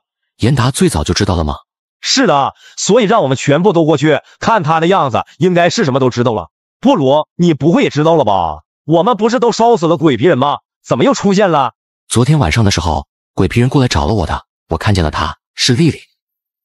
丽丽？对，丽丽被感染了，死在了鬼皮人的手中。妈的，我们先过去吧，看看严达怎么说。这件事都怪严达。我就不去了，我还有其他的事情。我想问你一件事，你知道谁有烟囱吗？或者你知道制造烟囱的材料和图纸吗？你问这个做什么？我有啊，不过食物有烟囱的话不太安全啊，所以我们一直都没有制作。有的话就给我，我有用。严达那边我就先不去了。行，我中午过来给你。你不去严达那里的话，我先过去了，晚点过来和你说。你先去吧。小镇的清晨非常的寒冷，凛冽的寒风不断的呼啸着。严达的房屋前也已经陆陆续续出现了20-30道人影。菠萝没有来吗？他已经知道鬼皮人的事情了，他说有其他的事情，没有过来。梅莎闻言，目光迅速的扫视了一圈附近的人，小镇上的幸存者越来越少，众人脸上挂满愁容，没有一丝的笑容。菠萝不来，早知道我也不来了。这么多的人，说不定这里面就有鬼皮人。别瞎说，鬼皮人没有这么大胆子的，而且现在是白天，鬼皮人不可能瞬间上身这么多人的。可我总感觉有什么地方不对劲。就在梅莎怀疑当中，房屋的门被打开，严达从里面走了出来。众人的目光瞬间聚焦在了严达的身上，腰间挎着一把手枪，手里面提着一个牛皮纸袋子。我叫你们众人过来，相信大家都已经知道了，我们小镇上出现了鬼皮人。鬼皮人竟然真的出现了，为什么之前没有发现？严达，我们现在该怎么办？就是啊，鬼皮人虽然战斗力不强，但手段诡异啊，还可以传染。就算是被鬼皮人上身了，一开始都没有任何感觉。众人七嘴八舌地说了起来，原本寂静的石屋前瞬间变得嘈杂起来。安静！我既然叫大家过来，那么一定是有方案了。我先说一下，鬼皮人现在只有一只，应该是昨天下午才出现的。丽丽你们都认识吧？她已经被鬼皮人上身了，她的儿子和乐奇也是，不过已经被我们用火给烧死了。所以现在唯一可以确定的就是小镇暂时是安全的。鬼皮人只有一只，杀死他，我们还是可以恢复到以前的状态。哼，烧死鬼皮人的是我们，和你严达没有1分钱的关系。我之前去邮局的时候，他们给了我白色级别的耀光符文，你们知道的，白色级别的耀光符文比青色的要厉害很多，所以我现在把白色级别的耀光符文公布出来，大家都拿回去。我相信下午的时候，你们之中就有人可以雕刻出来。一旦雕刻出来白色级别的耀光符文，那么我们就可以对付鬼皮人了。放心，鬼皮人的力量和速度都弱于鬼影，他也只是3级异常生物而已。严达，你又为什么不早点拿出来？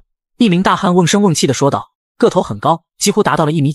我也是才得到的，难不成你以为我是私藏的吗？哈，狗屁！我听说你之前去邮局的时候，他们就给了，为什么现在才给我们？另外一名中年女子也开口说道，女子背后背着一把冲锋枪，腰间则挎着一把明晃晃的利刃。张倩，你在怀疑我不成？哈，我可没说。林倩和赵雷鸣不满地看着严达，他俩早就看严达不爽，甚至之前还打算杀死严达，霸占他的安全屋。现在很危险，我没有时间和你废话，你既然不想要了，现在就可以滚了。你让我来我就来，你现在让我滚我就滚，你是什么意思啊，严达？我让你滚你就滚，不然……咔嚓一声，严达将腰间的手枪拔了出来，黑黢黢的枪口对准了张倩的额头，气氛瞬间陷入了剑拔弩张的地步。哟呵，严达，你想杀了我，那你也别想活下去。一道响亮的枪声响起，众人瞬间被吓得蹲了下来。因为我表现优异，邮局特此嘉奖，不仅给我配备了足够的子弹，还让我成为了变种人，所以你们2个想试试变种人的力量吗？变种人，严达竟然成为了变种人，怪不得严达变得比之前更加厉害了，他已经是变种人了。这里是白色级别的耀光符文，我免费给你们，你们还不知道感恩，所以说呀，有时候人比异常生物还可恶。此刻的张倩和赵雷鸣2人都一脸警惕地看着严达，变种人无论是力量和速度还有防御力都得到了极大的提升，在变种人的面前，他们的战斗力就像是虫子，严达轻而易举的就可以杀死他们。我始终是为了这里的幸存者，可有些人就是不知好歹，非要和我掰扯掰扯。你有什么资格和我掰扯？我付出了多少？你们付出了多少？真以为雕刻了几块耀光石就有了和我谈判的资格？简直痴人做梦！这个白色级别的耀光符文完成度很高，如果能够雕刻出来，那么将发挥出原本80%以上的能量。人群之中，看到严达已经是一名变种人，已经有不少的人露出了谄媚的笑容，企图以后抱住严达的大腿。好了，你们现在就来记下这些白色符文，而那些不听我命令的人，等着后悔去吧。从明天起，你们所有人早上都来这里集合，没来的就是死了，我会亲自带队去清理尸体。见此，众人人头攒动，幸存者们一个接着一个开始抄袭起来。半个小时后，众人便已经完成了复制，一个个如获珍宝般的离开了严达家门口。我先去菠萝那里，我把白色级别的耀光符文给他，你就先回去雕刻这些白色耀光符文。曲折幽静的小路上，人们快步地朝着自己的石屋走去，而旁边的树林之中，鬼皮人一直都观察着幸存者们的动态，他默默地潜伏着，宛如狩猎者一般，血红的双眼露出强烈的怨毒光芒。从这里回家是最近的一条路，走过这片树林就能到家了。什么东西？二者不过半米的距离，鬼皮人血红的双目散发着怨毒的光芒，人脸鬼一般扭动着，发出撕裂的声音。片刻，地上的老者直愣愣地躺在泥土上，他的双目开始慢慢变成了红色，眼球变得暗红而又怨。这边，张志辉也背着霰弹枪来到了菠萝的石屋前。菠萝是我回来了，你要的东西我也带来了。严达还公布了白色级耀光符文，快进来。严达说了什么？严达公布了白色级耀光符文，我给你带了备份，你看看，等下记下来，然后下午就可以雕刻了。我的时间也不多，这是烟囱的图纸，我也给你。说着，张志辉从他的口袋里面拿出一张牛皮纸，纸上绘制着一段繁乱无比的符文，比青色极耀光符文更加的复杂。谢谢你，我这就抄袭下来。菠萝快速取来纸和笔，然后开始复制抄袭起来。不着急，你先抄。就在菠萝简单的画了2笔以后，手中的笔就突然的停了下来。怎么了？是不是什么地方出了问题？我记得我没画错啊。不是的，这白色符文我是已经全都背下来了。尼玛，完呢！我这可是照着符文，足足抄袭了差不多2个小时才完成，而这菠萝才几分钟就完成了复刻啊！菠萝将手中的纸和笔放了下来，此时的菠萝脑海中已经出现了一幅崭新的白色极耀光符文。菠萝，你说真的吗？就看了2眼，你就已经背下来了吗？我就看了几眼，就已经达到了过目不忘的本领，这就是精神力提升的好处啊！是的，我已经全部记下来了。太厉害了！没想到你还有这种本领。那菠萝，我的任务完成了，我就先回去了。有什么事情我们再商量。我也要开始雕刻这白色耀光符文了。好，那我就先回去玩游戏了。又换手机了？这手机还挺贵的吧？不贵，这是我在爱回收上买的2手华为 Mate 60，比新机便宜了1000多。真挺划算的，靠谱吗？靠谱。爱回收是专业手机回收的上市公司，他们家卖的2手手机都是自己回收的自营精选好货，专业质检，1年质保。买卖2手手机认准上市公司爱回收。随着张志辉离开，菠萝转身进屋，瞬间石屋不远的一片黑树林，一道冰冷而又怨毒的眼光，仿佛有无尽的怨气，正死死地注视着菠萝。怎么感觉一直有东西凝视着我？难道是错觉吗？菠萝看了10几秒钟，这才走上台阶，将木门关上，拿出了张志辉给他的烟囱图纸。屋内的篝火会产生大量的烟雾，没有出气口会产生众多的2氧化碳，而现在靠屋里面的材料，想要制造出一个完美的又可以抵御鬼影的烟囱，这几乎是不可能的事情，只能先制作一个简易的，然后再用系统强化了。身体得到了强化的菠萝干起活来一点都不觉得累，不到1个小时就搞定了一个用泥土制作的简易烟囱。现在就等系统了，强化敏捷还有好几个小时，所以只能等敏捷强化完毕以后才能开始强化烟囱了。菠萝随即又将图纸上的白色耀光符文进行雕刻，刻刀在鹅卵石上发出咔嚓咔嚓的声音，石灰不断在鹅卵石上脱落，坚硬笔直的条线出现在了鹅卵石上，形成了一张复杂而又奇诡的图案。20分钟以后，原本普通的鹅卵石绽放出一道白色而又耀眼的光芒，给人一种极强的安全感。成功了，而且没有头疼的感觉，精神力提升了以后对我的帮助很大呀。继续雕刻。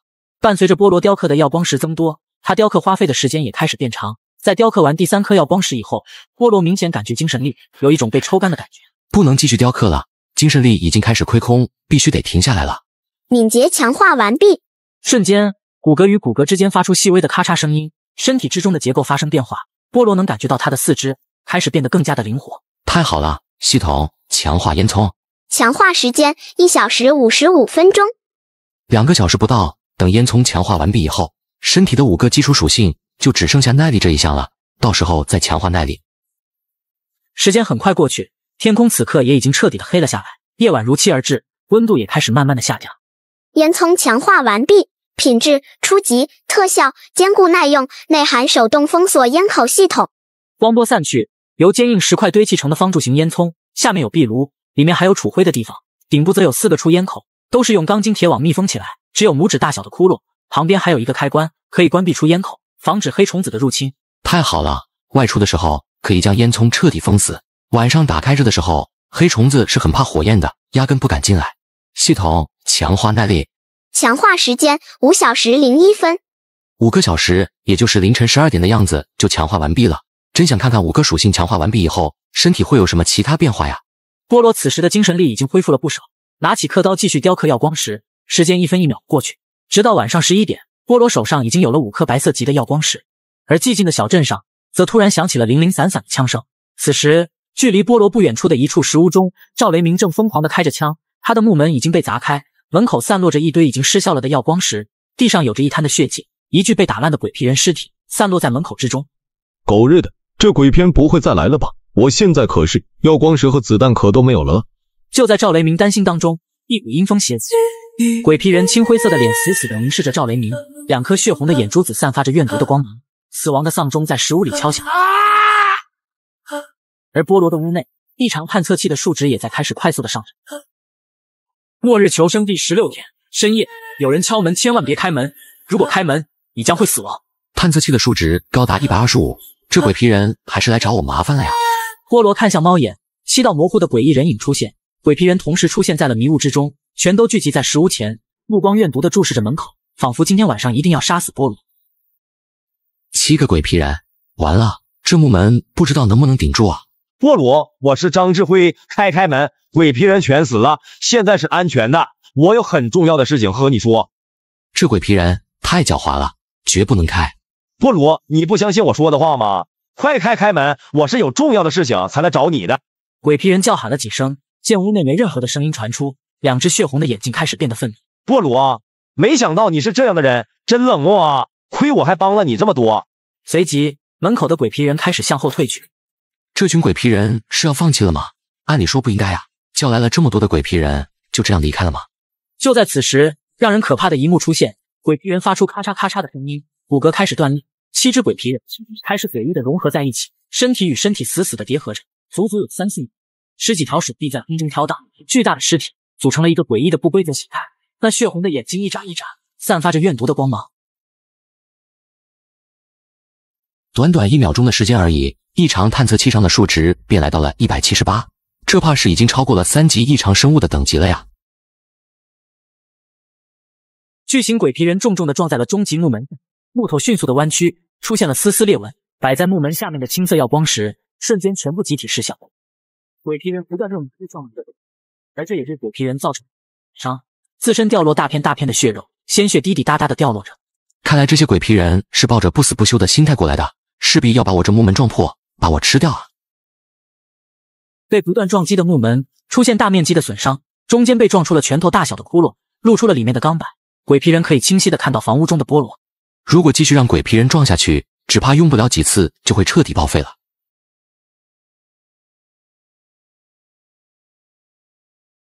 2三下，寂静的小镇响起了一道恐怖的哀嚎声，一具破碎的尸体从鬼皮人的身上掉落。杀死了1只鬼皮人，他的身体受伤，显然无法继续控制着尸体。随着最后一颗子弹射出，菠萝也将一颗白色耀光石狠狠地顶回去。白色耀光石刺目的服装宛如无数的刀剑一般，在鬼皮人的身上绽放开，以肉眼可见的速度，鬼皮人的身上出现了大大小小的伤痕。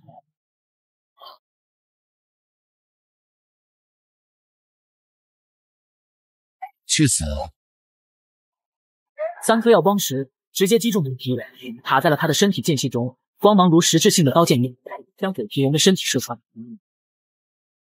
鲜血不断的喷溅而出，7具鬼皮人融合的身躯瞬间只剩下2具摇摇欲坠的躯体。往哪逃？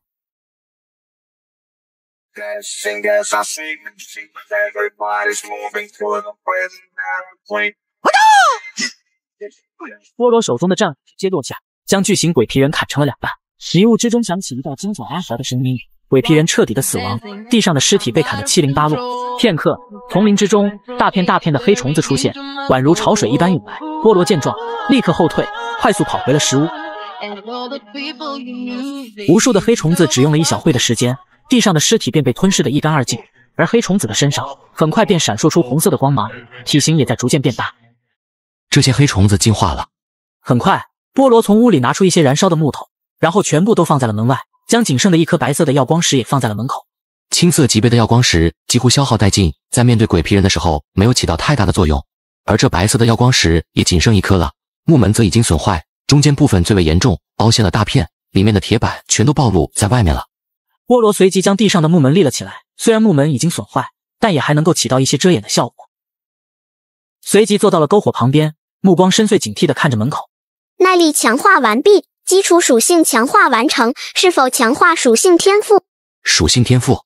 属性还有天赋这一说吗？5种属性继续强化，你将获得特殊天赋。异于常人的属性称之为天赋，天赋是他人极难获取的一种属性天赋，你将在天赋上获取单独的技能。原来是这样，所谓的天赋属性，就是在基础属性上得到更进一步的强化，然后获取专属技能。既然是天赋，那么一定就是别人没有的，只有我一个人能享受。系统确认强化力量属性。强化时间21小时03分钟。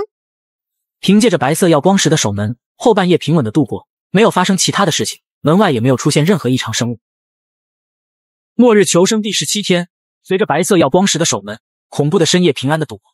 第2天一大早，菠萝便马不停蹄地雕刻着白色耀光石，短短的2个半小时就已经雕刻了3颗白色级耀光石。今天的雕刻任务完成大半了，剩下的下午再继续雕刻了。以现在的精神力，一天最多也只能雕刻5颗白色级的耀光石。菠萝随即将破损的木门简单修理一番，屋里顿时响起叮叮当当的声音。将木门修理好是不可能的了，只能这样简单处理一下了。等系统将属性强化完成，再进行木门强化了。菠萝随即走出石屋，小镇的清晨格外寒冷，凛冽的寒风不断呼啸着，很快便来到张志辉的房屋前。菠萝，你吃了没？鬼皮人挺恐怖的。两人驴头不对马嘴说着，但菠萝知道张志辉是怕触发鬼皮人的杀人规则。菠萝，你没事就好啊！奶奶的，昨天晚上差点吓死我了，鬼皮人找我来了，还好我坚持住了。是的，昨天晚上鬼皮人也来找我了，不过我杀了他。你成功的杀死了一只鬼皮人吗？没错，说实话挺恐怖的，我还得谢谢你给我的白色极耀光符文，不然我就完了。菠萝没有说他杀了足足7只鬼皮人，有的时候隐藏实力才能绝地反击，自己的底牌不能过早暴露。太牛了，菠萝，你来找我是什么事？是不是决定一起去其他的城市找物资了？不是的，但以后肯定得去，不过不是现在。我找你是打算彻底杀死鬼皮人。彻底杀死鬼皮人，这是什么意思？鬼皮人的杀人方式太诡异了，我昨天看到了不止1只鬼皮人，还有更多的鬼皮人。你说他们是从哪里来的？稍等，让我查一下。又换手机了？这手机还挺贵的吧？不贵，这是我在回收上买的2手华为 Mate 60，比新机便宜了1000多。真挺划算的，靠谱吗？靠谱。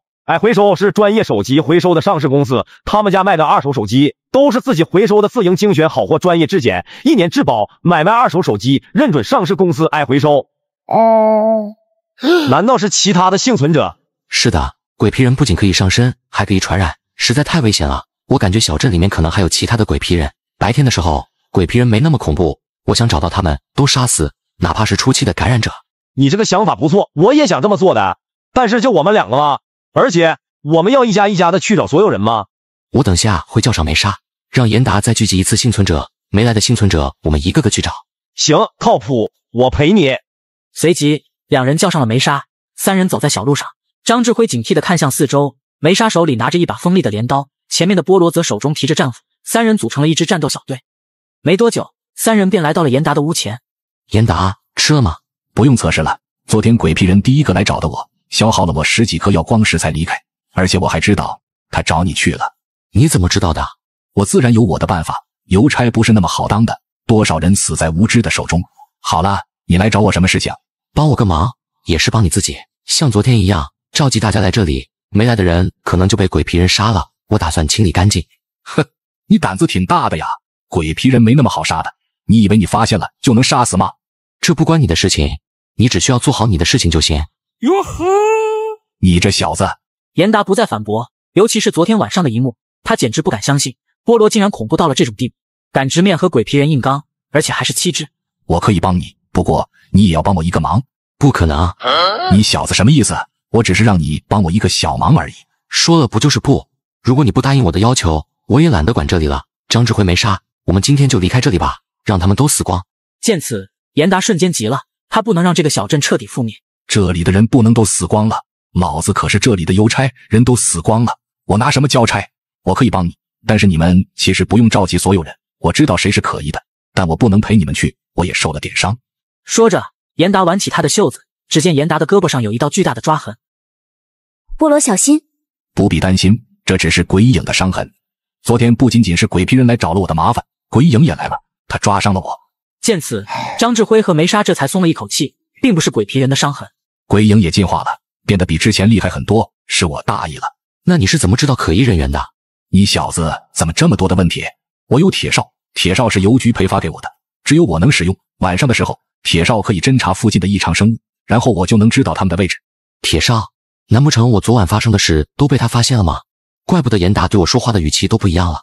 你小子就别打主意了，铁哨里面是有邮局专属符文的，只有我能使用，你们是用不了的。而且铁哨是无生命的物体，所以自然也不怕异常生物。原来是这样，那你觉得可疑的人都是谁？住东边的赖姐，还有他隔壁的孟非，这2个人很可疑，其他的就没有了。行，那我们去找他们了。就这样吧，你的情报没错吧？哼，你不用质疑邮差的侦查能力，放100颗心吧。末日求生第18天，暗红的天空中看不见一丝的云朵，凛冽的寒风不断呼啸着。3人走在蜿蜒的小路中，去往寻找鬼皮人的路上。你们知道奈姐和孟非的住所吗？我知道，这里很多人都找我看过病，他们和我说过那个地方。赖姐在小镇的东头，孟非和她住的也不远，他们两个关系很好的。我也有点了解，他们算是情人吧，不过也不是固定的。这是什么意思啊？情人还能不是固定的？赖姐的需求没啥，你可能忘记了，之前孟非受过伤，现在是阉鸡了的。你和我说这个做什么？我又不知道。说完，梅莎的脸瞬间红温起来。是啊，说这个做什么？阉鸡和我们有什么关系？我们只是去确认一下他现在是不是鬼皮人而已。也就是说，从那个时候开始，孟非就开始有点不正常了。我怕待会你们看到了自己不想看到的东西，如果觉得麻烦的话，孟非交给我处理，你们去找赖姐。不行，我们得一起行动，不能分开，到时候我可不想亲手杀死你们。行吧。三人翻过一座低矮的矿山，不远处便看到了几座零零散散的房屋，几人随即便来到了赖姐的房屋门口。让我来吧，我和赖姐认识。赖姐是我，找你有点事，开门吧。就在不断敲门的间隙，一把狩猎手枪突然出现在门缝中，黑黝黝的枪口对准了梅莎的脑袋。梅莎见此，迅速举起双手，脸上露出一抹艰难的微笑。赖姐，我是梅莎，我就是过来看看你而已。梅莎吗？你找我什么事？这两个人来又是什么意思？赶紧退后！赖姐见到门外的两人，突然呵斥一声，一脸警惕地看着三人。看来这个赖姐并没有被鬼皮人感染，她的眼神和躯体并没有鬼皮人那样僵硬且空洞。看来你不是鬼皮人，我们可以去找孟非了。哟，说话这小子真俊啊，真想晚上好好。你们在找鬼皮人？是的，如果现在不清理掉所有的鬼皮人，那么他晚上还会出现，到时候小镇上所有的人都得死，包括你。你们又是怎么知道昨天鬼皮人来这里抓了我的？是严达告诉我的，他说昨天晚上鬼皮人来过你这里，可能攻击了你。的严达，他又在用铁哨偷窥别人。是的，你们说的不错，昨天鬼皮人的确来过，他先杀了老周，老周是个蠢货，鬼皮人利用了我的声音，所以他才相信了。那时候天还没有黑，他开门了，然后就过来找我的麻烦了，但鬼皮人并没能将我感染。那除了老周，你还有孟非，这里还有其他的可疑人吗？全死掉了，孟非也被鬼皮人附身，他也已经死掉了。死了吗？是的，不过不是我杀死的，那时候已经天黑，这么危险，我不可能出门，他是被鬼影杀死的。鬼影杀死了一只鬼皮人，很不可思议吧？现在他们也开始互相残杀了，小镇上人类的数量不多了，鬼影也开始杀同伴，企图这样来获得更多的能量。此话一出，张志辉和梅莎都瞬间神色紧张了起来。这不是一个好兆头啊！异常生物互相残杀不会导致异常生物减少，反而会制造出来更加恐怖的异常生物。现在看来，这里只剩下赖姐没被感染，其他的全被杀掉了。我们走吧。菠萝不想和赖姐继续说下去，因为她的眼睛透露着，总给人一种如饥似渴的感觉。我劝你们还是尽早离开这里吧，这里越来越危险了。严达也不是个好人，他现在已经是变种人了。你们都知道隔壁赵氏出现的变种人吗？隔壁赵氏怎么了？变种人的单体战斗力非常强悍，甚至一些强大的变种人连子弹都可以硬接下，他们可以直接和异常生物肉搏。但是因为使用药物过量，加上面对异常生物陷入精神阈值，许多变种人都变成了疯子，彻头彻尾的疯子，比异常生物还可怕。我担心有一天严达也会变成这样的疯子，所以劝你们尽快离开这里吧。你怎么知道这些的？见过，也体会过，所以我差点死在了变种人的手里。我之前是射击队的，参加过几次战争，自然了解这其中的内幕。我不是说所有的变种人都有问题，但当你发现一个变种人有问题的时候，你已经走不掉了。谢谢你的情报。赖姐见状，也不打算继续啰嗦，砰的一声将木门关上。三人回家的路上都沉默着，严达可能已经成为小镇上另外一个危机，这让三人明白，这是一个恐怖的世界，是一个会间接杀死所有正常人的世界。菠萝，我打算走了，明天早上就出发。你真的不打算离开这里吗？赖姐说的没错，和我想象的一样，这里越来越危险了，鬼皮人是杀不死、杀不尽的。他们之前可是毁灭了一座城啊，几十万人都死在了鬼皮人的手中。我知道了，谢谢你。你先去堡垒那边吧，如果我要去的话，我第一时间去找你。放心，我不会带着疾病去的。梅莎抱住菠萝，双脚垫起，下巴靠在菠萝肩膀上，洁白的下颚扬起。我等你。好。末日求生第19天，随着三人分开，菠萝回到了石屋当中，拿起刻刀继续雕刻着剩下的耀光石。不到片刻，便将今天雕刻5颗白色耀光石的任务完成。加上之前剩下的1颗耀光石，现在手里已经有6颗白色耀光石。如果今晚鬼影或者鬼皮人再次来袭，这些耀光石也足够抵挡了。波罗随即将目光看向了石屋内的地下室入口。这个小地穴本来是之前鬼影撞破木门后用来的藏身之所，空间极其的小，看来现在得改造一番了，改造出一个真正的地下室。如果运气好的话，说不定能够挖出水源，以后也不用为水源发愁了。波罗说干就干，随着黑色的泥土不断被挖出，里面还有大大小小的石块。经过一晚上的努力，第二天清晨，波罗从地穴里面爬了出来，入目看去，地下室已经有了一个雏形，25乘以25的地下室出现在眼前。高度还是差了一点，只有2米而已。有空的话再清理一下，然后把地面挖出来，起码得3米左右。天赋属性强化完毕。天赋属性伏虎之力等级终极特效，你进行攻击的时候将会获得力量加成，每3次攻击将会获得1次力量爆发，下一次攻击你的力量将乘以2倍。伏虎之力，那就是力量系的天赋属性，除去力量增加，也伴随着攻击力的增加。也就是说，我连续攻击3次就可以获得1次重伤，太牛了呀！这天赋属性是否强化或者修复终极木门？强化时间33小时10分钟，修复时间4小时。和我料想的一样，既然可以强化，那么强化过的物品应该也可以修复。33个小时太长了，不能等，还是先修复吧。修复终极木门。终极木门开始修复中。就在系统修复木门当中，不远处，梅莎正不疾不徐地走来。梅莎，我让你看看这个。又换手机了？这手机还挺贵的吧？不贵，这是我在爱回收上买的2手华为 Mate 60 Pro。比新机便宜了1000多，春节也正常发货，真挺划算的。靠谱吗？靠谱。爱回收是专业手机回收的上市公司，他们家卖的2手手机都是自己回收的自营精选好货，专业质检，1年质保。买卖2手手机认准上市公司爱回收。菠萝，我把石屋锁起来了，如果你有什么要的东西，直接去拿就可以了。以后应该不会过来了。我也没有什么东西可以送给你的，这个药箱子给你吧。你不用这些东西吗？去了11号堡垒以后，你不还是医生吗？不了，我有资格证就行了。再说了，堡垒那边有医院的，他们有药，我想着还是留给你比较好。药品在末世也是一种珍贵的物资，一盒药有的时候甚至可以换1条人命，那就谢谢你了。梅莎怔怔地盯着菠萝，眸子上出现了一层薄薄的水雾，她还是舍不得菠萝，不经意间地流出了一滴眼泪。我在堡垒等你，这里我是真的待不下去了，对不起。没关系，你早就应该去堡垒了，你是医生，堡垒那边更加适合你的。你说的对，时间不多了，我还得赶路，我先走了。等我到了堡垒以后，我给你写信，让邮差给你送来。如果你有空的话，也可以给我回信。知道了。此去路途遥远，梅莎一个人将在荒野上踽踽独行。堡垒那边没有派人过来接，梅莎的身份并未得到他们的重视，毕竟她只是一名医生而已。在梅莎走后，4个小时很快过去，木门也已经修复完毕，所有的地方都焕然一新，甚至连木门上的抓痕也消失不见。木门修复完毕，接下来也得去严达那换点食物了，屋里剩下的食物不多了。20多分钟以后，菠萝便来到了邮差石屋。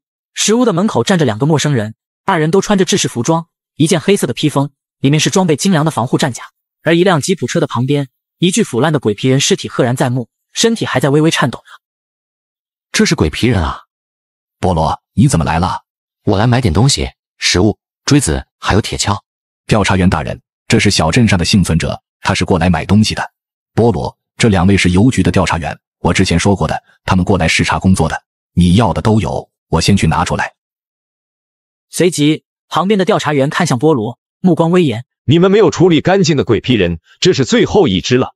地上苟延残喘的鬼皮人，很明显就是身旁的调查员不让这只鬼皮人轻易的死亡啊。通常都是异常生物折磨人类，还从未见过人类去折磨异常生物的。你们这么做的目的是什么？现在堡垒正在高价回收异常生物，像这种3级异常生物，我们给出的价格是20红塔银币1只，不过我们并不建议你们这么做。高价回收？你们是怎么回收的？鬼皮人身体里面的鬼脸有一定的研究价值，具体是什么，我们也不是很清楚，只是知道它价格美丽。如果能杀死鬼皮人，然后从他的身体里面完整的拿出鬼脸，那么你就可以获得酬劳。研究院也是前不久才发布的通告，5级之下的异常生物都很值钱，当然如果你能杀死5级之上的异常生物，你也会获得大笔现金。5级之上的异常生物多少钱？ 5级之上的异常生物多少钱？这个我们也不知道，迄今为止还没见过谁能够将5级之上的异常生物尸体带回来。毕竟5级以上的生物死亡以后，身体里面会出现污染源，这种玩意可以轻易的杀死普通人，甚至是变种人。所以呢，你就不要好奇了。而这只鬼皮人也快死掉了，得赶在他彻底死亡之前取出鬼脸，不然这具尸体就没用了。看好了，我只演示一次。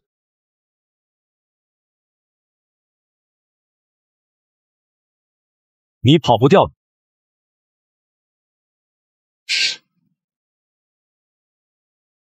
搞定了，20银币到手。这样看来，这钱赚的并不容易啊。是的，所以我们也不太建议你们这么做，而且我们都是戴上手套才敢操作的。不过你们能做的话，那自然是最好不过。当然，做不到就不要逞强，因为这个死了很多人。怎么拿出来了？不是要等人吗？不等了，鬼皮人快死掉了，我们下手太重了，死掉的鬼皮人没用。好吧，菠萝，这是你的物资，还是和之前的价格一样，收你9颗青色耀光石。好，4级就是调查员的上限了，他们只能安全的拿到4级异常生物的核心，5级的异常生物会产生污染源，就连调查员也束手无策。看来趁着现在调查员还在，我得多了解了解情况，他们的等级应该比邮差高不少，这是一个很好了解外界的机会，不能错过。末日求生第20天，随着菠萝离开，2位调查员也跟随严达走进了食屋，随即看到屋内一排排摆满食物的货架，上面堆满了一层层的灰尘。这些贵一点的食物怎么没有人来买？我看你放了很久，上面都积灰了。哎，这鬼影越来越多了，最近1个月死了不少的人。你们也知道，鬼影的安全期过去了，我感觉现在的鬼影可能都不是3级异常生物了。现在买得起东西的人也越来越少了，这个小镇不好管理，还有人去别的城市搞物资，嫌我这里的太贵了。哼，那这就是你的失职了。你去邮局汇报的时候，你什么都说好，我们来了，这又说不好了。对不起，2位调查员大人，真的是下属力不从心，你们看能不能帮我说2句好话？我已经接种了第1支变种人药剂，现在可是关键时期呀。严达说着，便从口袋里面拿出1袋子银币，塞到了赵括的手中。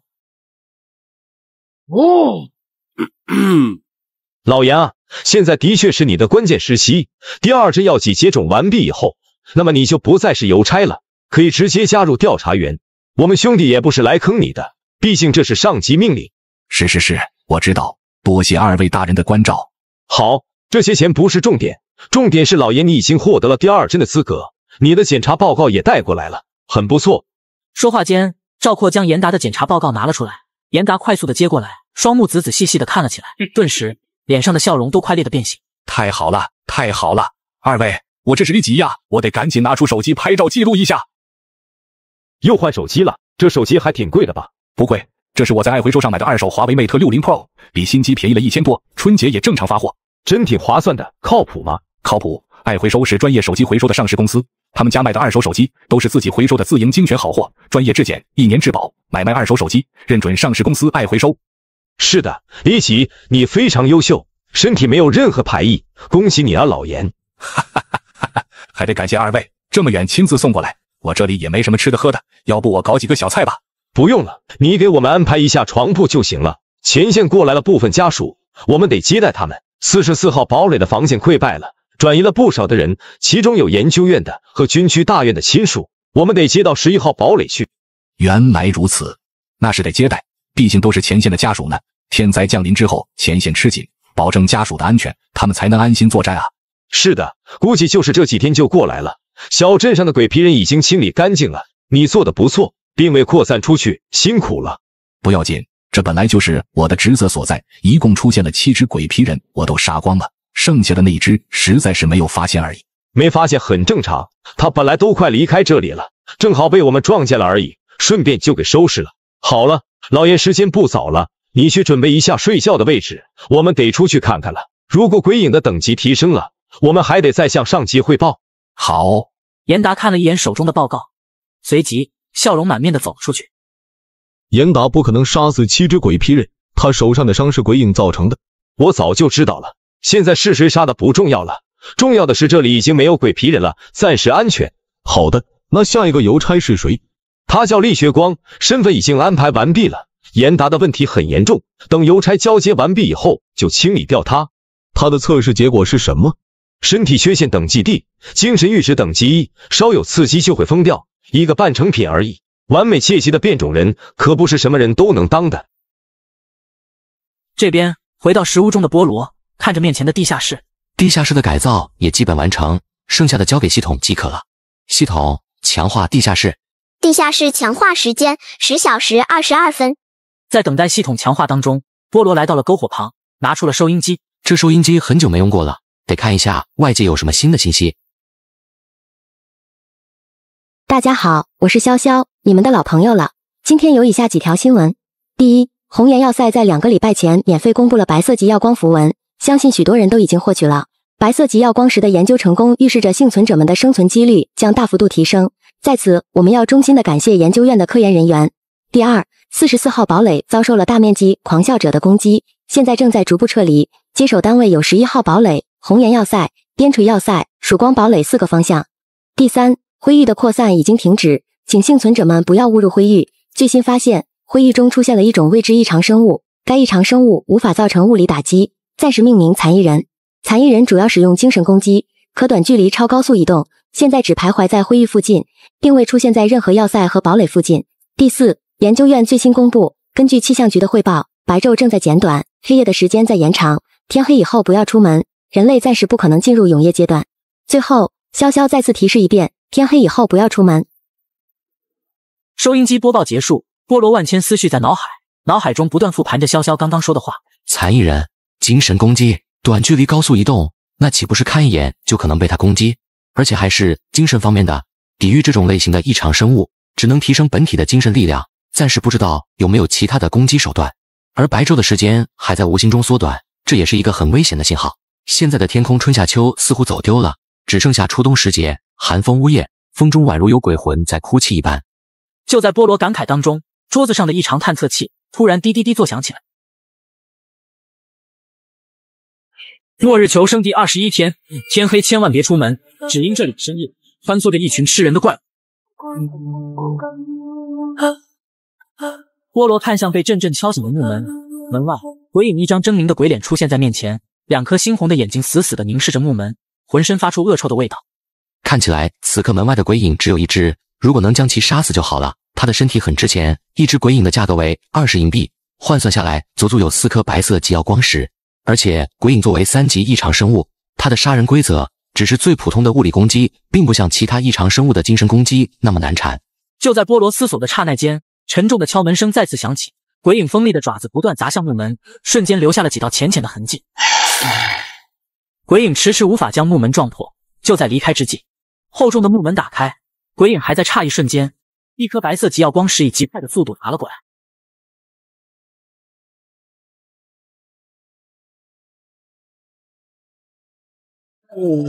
被白色耀光石击中的鬼影战斗力大大下降，经过系统强化躯体的菠萝手中的斧头不费吹灰之力便将鬼影彻底杀死。一切计划都在预想中，所有的步骤都没有出现差错。这伏虎之力的攻击特效爆发出双倍的力量，不到几秒便完成了斩杀。随着将鬼影尸体搬进屋内，菠萝看着眼前鬼影狰狞的面孔，尸体还呈现出散不尽的丝丝怨气。和尸体待在一起并不太好，这鬼影尸体总让我感觉一直盯着我似的，让我一直惶恐不安。不管了，反正他已经彻底死掉了，现在只不过是一具尸体而已，和动物没有任何区别。还是先刷刷短视频解压一下吧。又换手机了，这手机还挺贵的吧？不贵，这是我在爱回收上买的二手华 Mate 60 Pro， 比新机便宜了1000多。真挺划算的，靠谱吗？靠谱，爱回收是专业手机回收的上市公司，他们家卖的二手手机都是自己回收的自营精选好货，专业质检，1年质保，买卖二手手机认准上市公司爱回收。菠萝安慰着自己，眯起眼睛，不知不觉睡了几个小时。凌晨4点的时候，门外又响起一道轻微的声音，旁边的异常探测器也开始报警。又来了吗？菠萝小心翼翼地走了过来，眼睛移动到了猫眼中央。门外迷雾磅礴，7、8只鬼影成群结队地出现在石屋前。难道是我杀死鬼影以后留下的气息吸引了这么多的鬼影吗？此时，一只鬼影正凝视着木门，那双猩红的眼睛散发着怨毒的光芒，鼻子似乎不断地嗅着同伴的气息。死了都这么麻烦，怪不得捕获鬼影这么难，你的气息会招致灾难啊！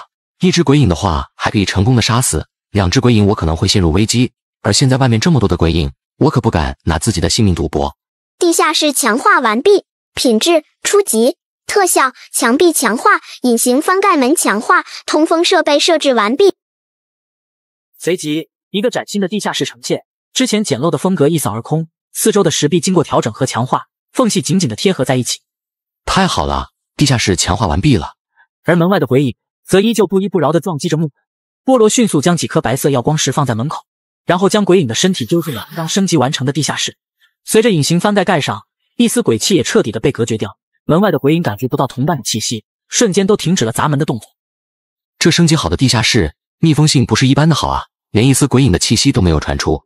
随着2颗耀光石的驱邪效果在发挥作用，加上外面的鬼影感受不到同伴的气息，菠萝付出了2颗耀光石的代价之下，终于驱散了门口的那群鬼影。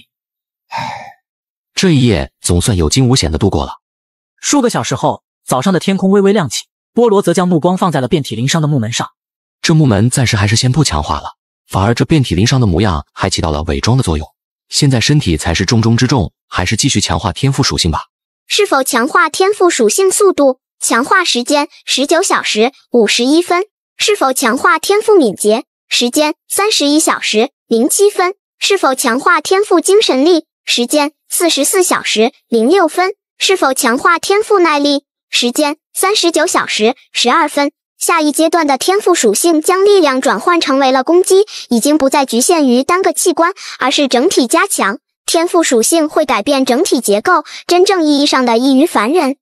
现阶段的末世，许多异常生物都是使用物理攻击，精神攻击的异常生物还未出现在我的附近。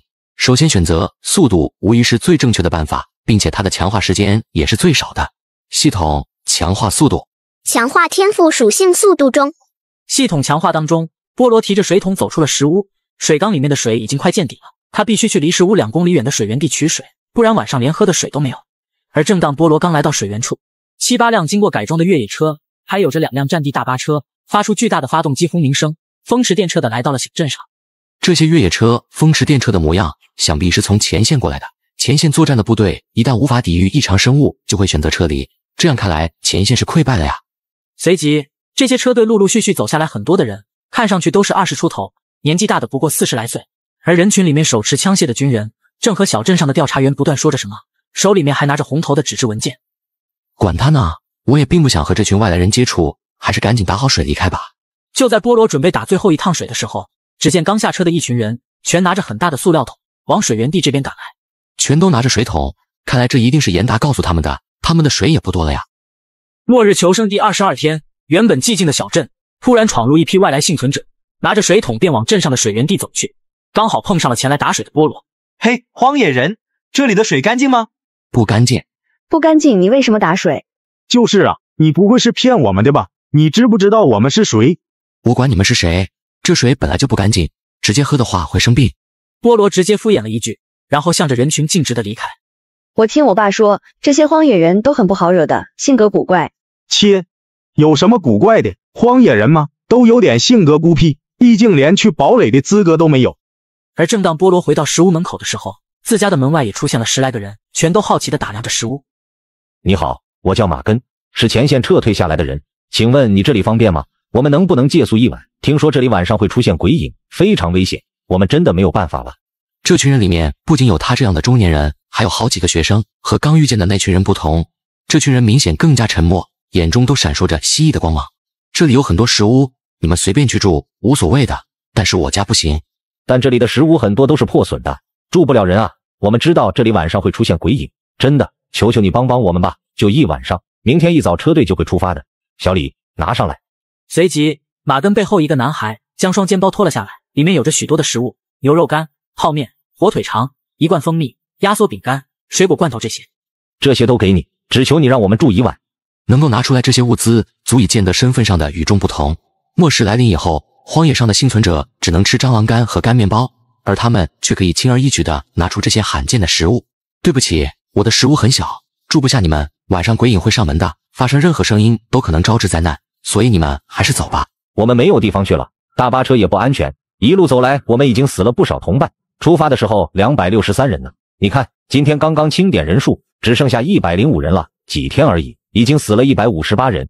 真的抱歉，我这里真的不能住其他的人，你的食物很不错，不过我还是不能接受。而且你们不是有自己的护卫军吗？还有2名调查员，他们会保护你们安全的。你说的不错，但事实并不是这样。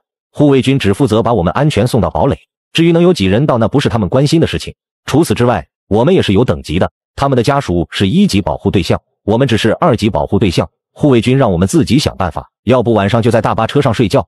我们身上的药光石用完了，你可能不知道，这一路上我们遇见了不少异常生物，实在没有办法了。除了鬼影，还有遇见过一次尸鬼。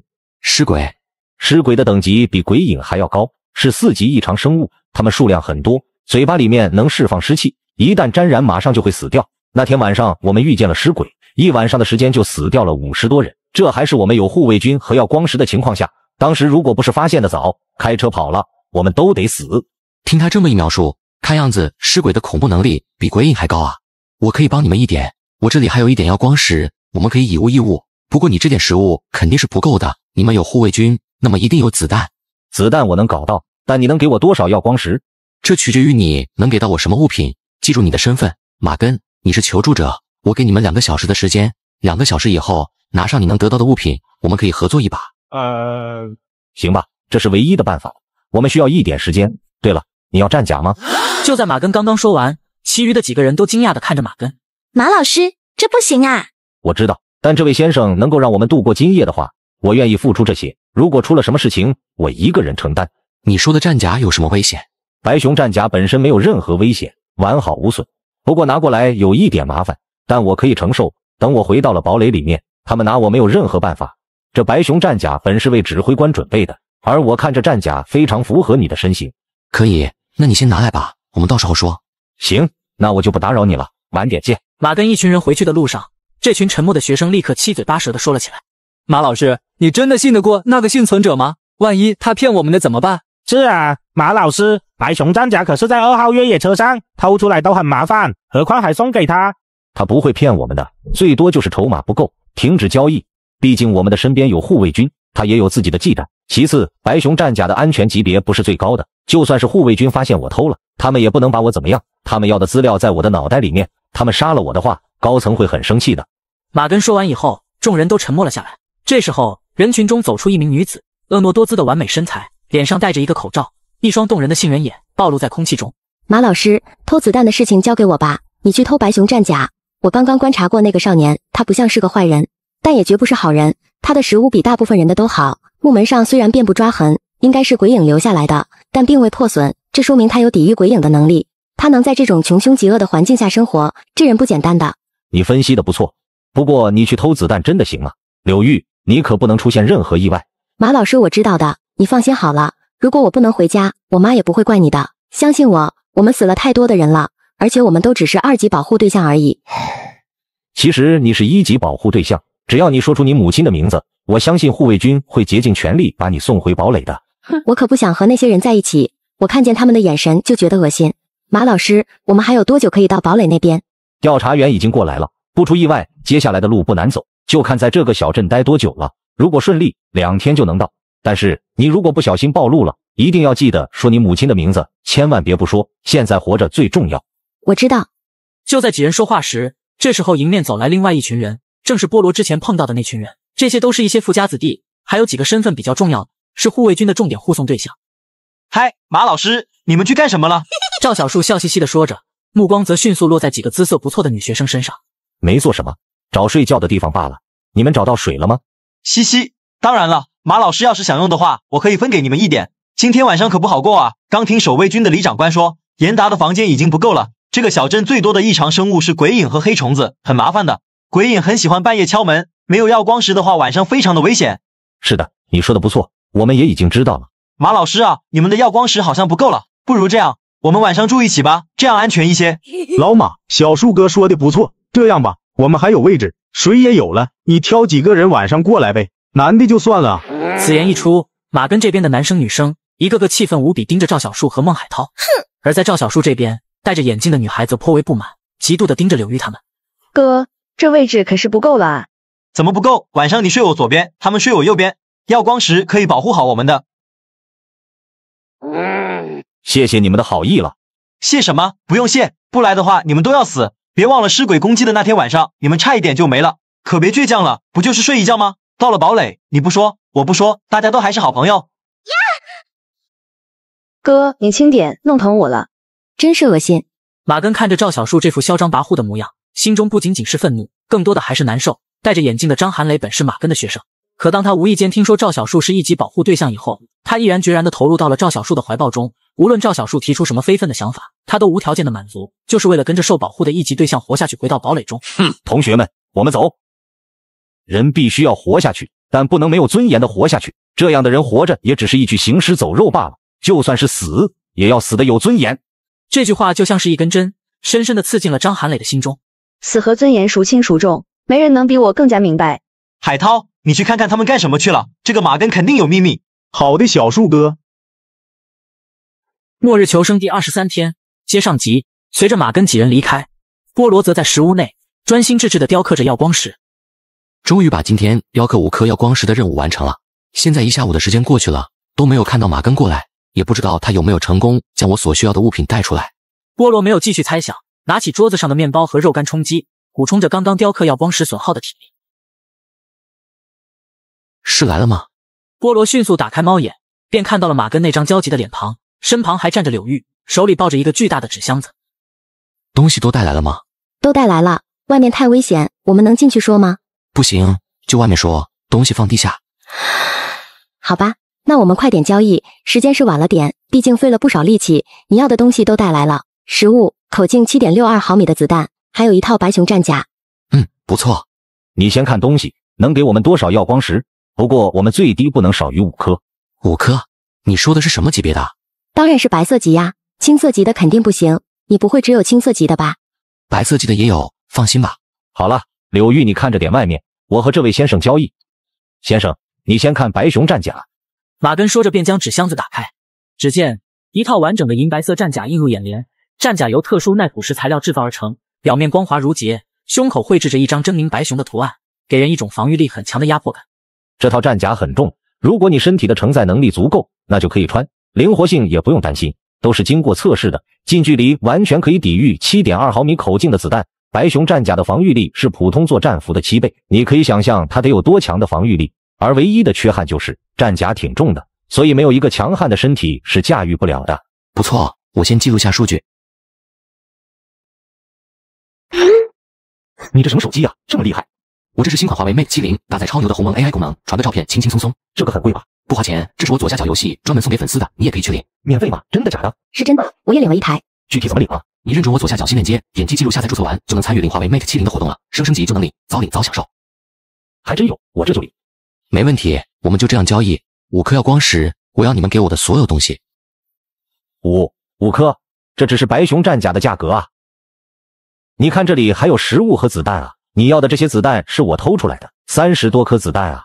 是的，但我只有这么多耀光石，这些东西的确不止这个价格，可我没有那么多呀。不如多给你们几颗青色级的耀光石如何？好吧，我们答应你，但一定要藏好，千万不能走漏风声。知道的，放心吧。5颗白色级，我再给你们3颗青色级耀光石，一共8颗，足够你们度过今夜了。物体达到等级，请确认收货地址，我们将尽快送达。刚刚在你左下角完成任务，填完地址，这么快就发货了？左下角是我严格把关过的，没有任何套路和特殊门槛，领完还能包邮到家。那我就坐等收货了。波罗说完就打算进屋，而就在这时，侧目望去，眼中立刻出现了一道锐利的光芒。你们在怕什么？还带着小尾巴过来？什么小尾巴？这不是吗？波罗指了指不远处的黑树林，在一片灌木丛中，一道人影正若隐若现地蹲在草丛中。我们没有带任何人过来啊！两人瞳孔一缩，整个人都紧张了起来。这白熊战甲和子弹都是偷的，如果他们做的事情被护卫军发现了，那么今天晚上很有可能连大巴车都进不去，只能在外面等死。只有我和马老师2个人过来，没有其他的人呐。不是你们带的人，那就是有人盯梢了。你们也太不小心了，这马上天黑了呀，等我一会。说完，波罗漫不经心地朝着黑树林走去，而正蹲在灌木丛的孟海涛心中则一阵窃喜。这护卫军的东西你们也敢偷啊？此刻证据确凿，他们百口莫辩。以前一直以来我都是吃小树哥剩下了，今天我终于可以吃一次天鹅了。孟海涛想到刘玉这种级别的美女，内心便无比激动起来。正当孟海涛做着美梦时，沙沙沙的脚步声传来，抬头望去，流露出一抹杀气的波罗正死死地盯着他。妈的，这小子怎么发现我了？嘻嘻嘻，是你啊，帅哥，我不知道怎么回事，走错了路，这里是哪里啊？我好像迷路了。是吗？波罗淡淡一笑，身后的马根和柳玉也一路小跑过来。是的呀，哎，你们怎么也在这里？也迷路了吗？我刚刚不知道怎么回事就走到了这里，还好遇见了你们。马老师，柳玉，你们能带我回去吗？我就不麻烦这位帅哥了。孟海涛说完，便惊喜地看着马根和柳玉，然而他们两人都面色阴沉，没有言语。怎么回事？我不就是迷路了吗？怎么这样看着我？我的脸上有东西啊！孟海涛，你跟踪我和马老师。哎呦，柳大美女，你这说的是什么话？我怎么可能跟踪你们啊？我就是走错路了，这叫什么事啊？算了算了，你们不帮我，我自己走。说着，孟海涛便打算独自离去。慢着，你想干嘛？你说谎的技术太差了，跟踪的技术更差。既然暴露了，我希望你能闭嘴。你这是在说什么啊？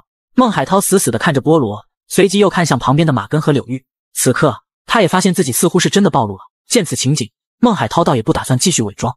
呵，都看出来了对吧？既然看出来了，那么我们就谈谈筹码的事情吧。现在这件事只有我们几个人知道。其实我刚刚都看得一清二楚了，偷东西不是什么大事，但是偷了护卫军的东西，你们知道是什么后果吗？这件事你们自己说怎么办？孟海涛双手抱肩，趾高气扬地看着几人，大有一副你不给我一个满意的答复，我马上就要你们死的模样。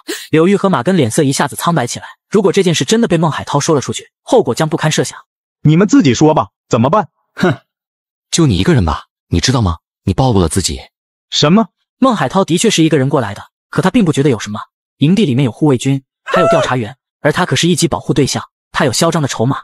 是一个人又怎样？你知道护卫军都是谁吗？你怕不怕被枪毙啊？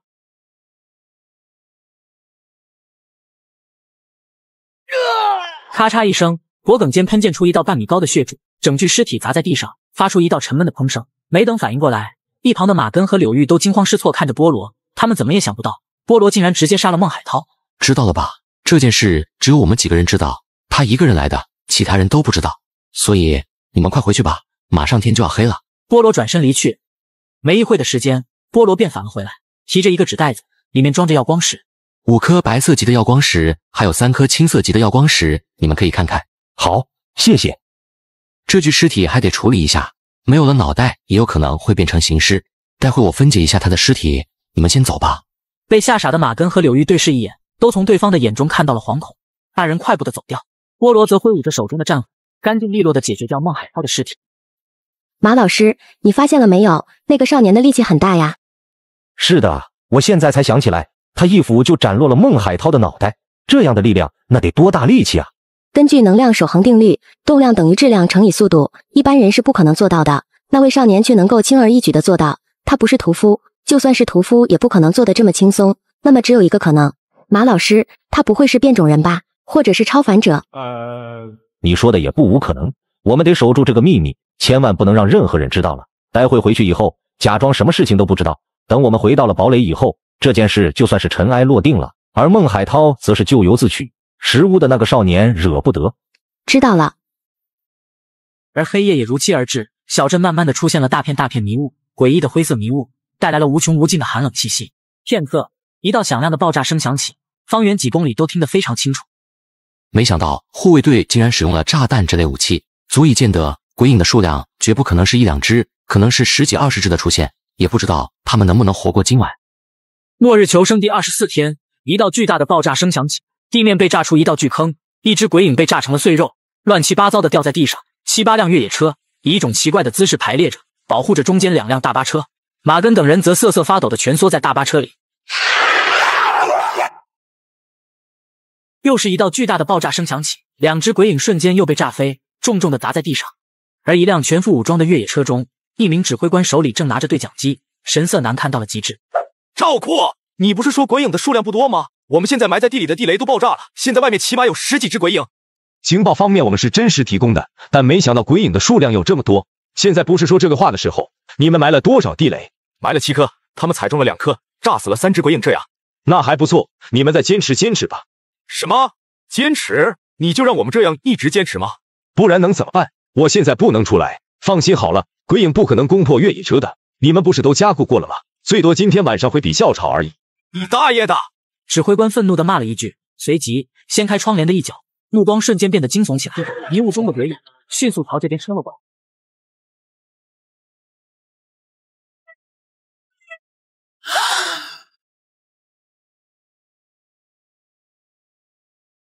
鬼影剧烈的摇晃，使得这辆车内的士兵已经无法射击。7、8只鬼影围了过来，疯狂地攻击着这辆越野车，整辆车被打得体无完肤，气不爆，士兵惨叫的哀嚎声不断响起。越野车里面的3名士兵瞬间陨落，恐怕这次必死无疑了呀！长官，你稍等片刻，我这就问问有没有援兵。哎，你换新手机了，那之前的旧手机怎么处理啊？我放爱回收卖了，下单叫工程师免费上门回收，价格满意现场打钱。我之前用了很久的那台旧的苹果14，还卖了3000多，靠谱吗？那肯定啊，爱回收是上市公司，全国近2000家门店，像平常用不到的手机、平板、笔记本，也都可以放爱回收回收了。那我一会就去看看。越野车中的指挥官经看去，伴随着地雷不断的爆炸，鬼影的数量并没有减少，反而只见迷雾之中出现了越来越多的部分。赵括，你他妈的情报有误，快帮帮我！这里出现了更多的鬼影，耀光石也已经失效了。石屋内部，赵括没有说话，面色严肃地看着旁边的严达。房间里面不仅仅只有赵括和任七2名调查员，还有一旁面色如土灰的严达和另外几名等级比较高的护卫队成员。严达，这是怎么回事？你不是说这里的鬼影不多吗？为什么出现了这么多？我也不知道啊，平时真的没有这么多的，这我也是第一次见。你说这是不是地雷爆炸的声音引起了迷雾里面的鬼影注意啊？也有这个可能。李长官，这么多的鬼影，可能是被爆炸声音吸引的。这鬼影平时他们可不敢发出一点声音，以前鬼影晚上消灭以后，都是躲在食物旁守株待兔的。那现在怎么办？我们只能等天亮了。是的，现在只有这个办法了。门口的鬼影太多了，就算是我出去，结局也只有一个，那就是死。而就在这时，对讲机那边传来了那些受保护对象成员连绵不绝的惨叫声。护卫队不可能保护所有的人，有些人肯定会死掉的，这也是无法控制的灾难。向所有士兵传达指令，全部不懈余力的坚守，直到等天亮。是，长官。累了，真的累了。之前44号堡垒在面对狂笑者攻击的时候，连还手的机会都没有。他们可是5级异常生物，你们知道5级有多么的恐怖吗？闻言，赵括和任奇都不明白李长官的意思，都没有回答道。一开始的时候，我们一直都在对付2级和3级异常生物，打得还算是顺利。可是当4级异常生物出现以后，我便感觉到了力不从心了。4级异常生物鼠疫，他们的牙齿和我的手掌一样长，身上散发着浓重的尸臭味道。短短20天的时间，44号堡垒就死了11万人。而可这还不是最恐怖的，鼠疫也只是仅仅开端而已。接下来5级异常生物狂笑者出现，狂笑者带来的不仅仅是死亡，还有灾难。它置身于一片灰色的龙卷风里，行动速度非常的快，令人难以捕捉。身边形成的飓风可以轻而易举地摧毁楼房，强烈的辐射能量让我们束手无策。一个晚上的时间而已，我亲眼目睹了灾难的降临，我军第1旅全军覆没。直到现在的44号堡垒已经初步形成了灰域，人类根本无法涉足，进入的人必死无疑。李长官，我们会赢的，你要相信光。哼，相信光有个屁用啊！你偶像剧看多了吧？你见过几10万人死在你眼前吗？没见过就闭嘴吧。好吧。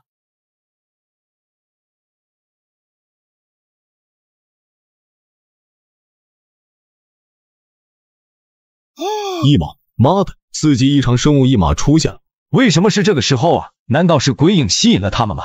不知道啊，谁他妈能知道原因？此时此刻，小镇的外围，迷雾笼罩之下的死寂之中，一阵阵的满地声传。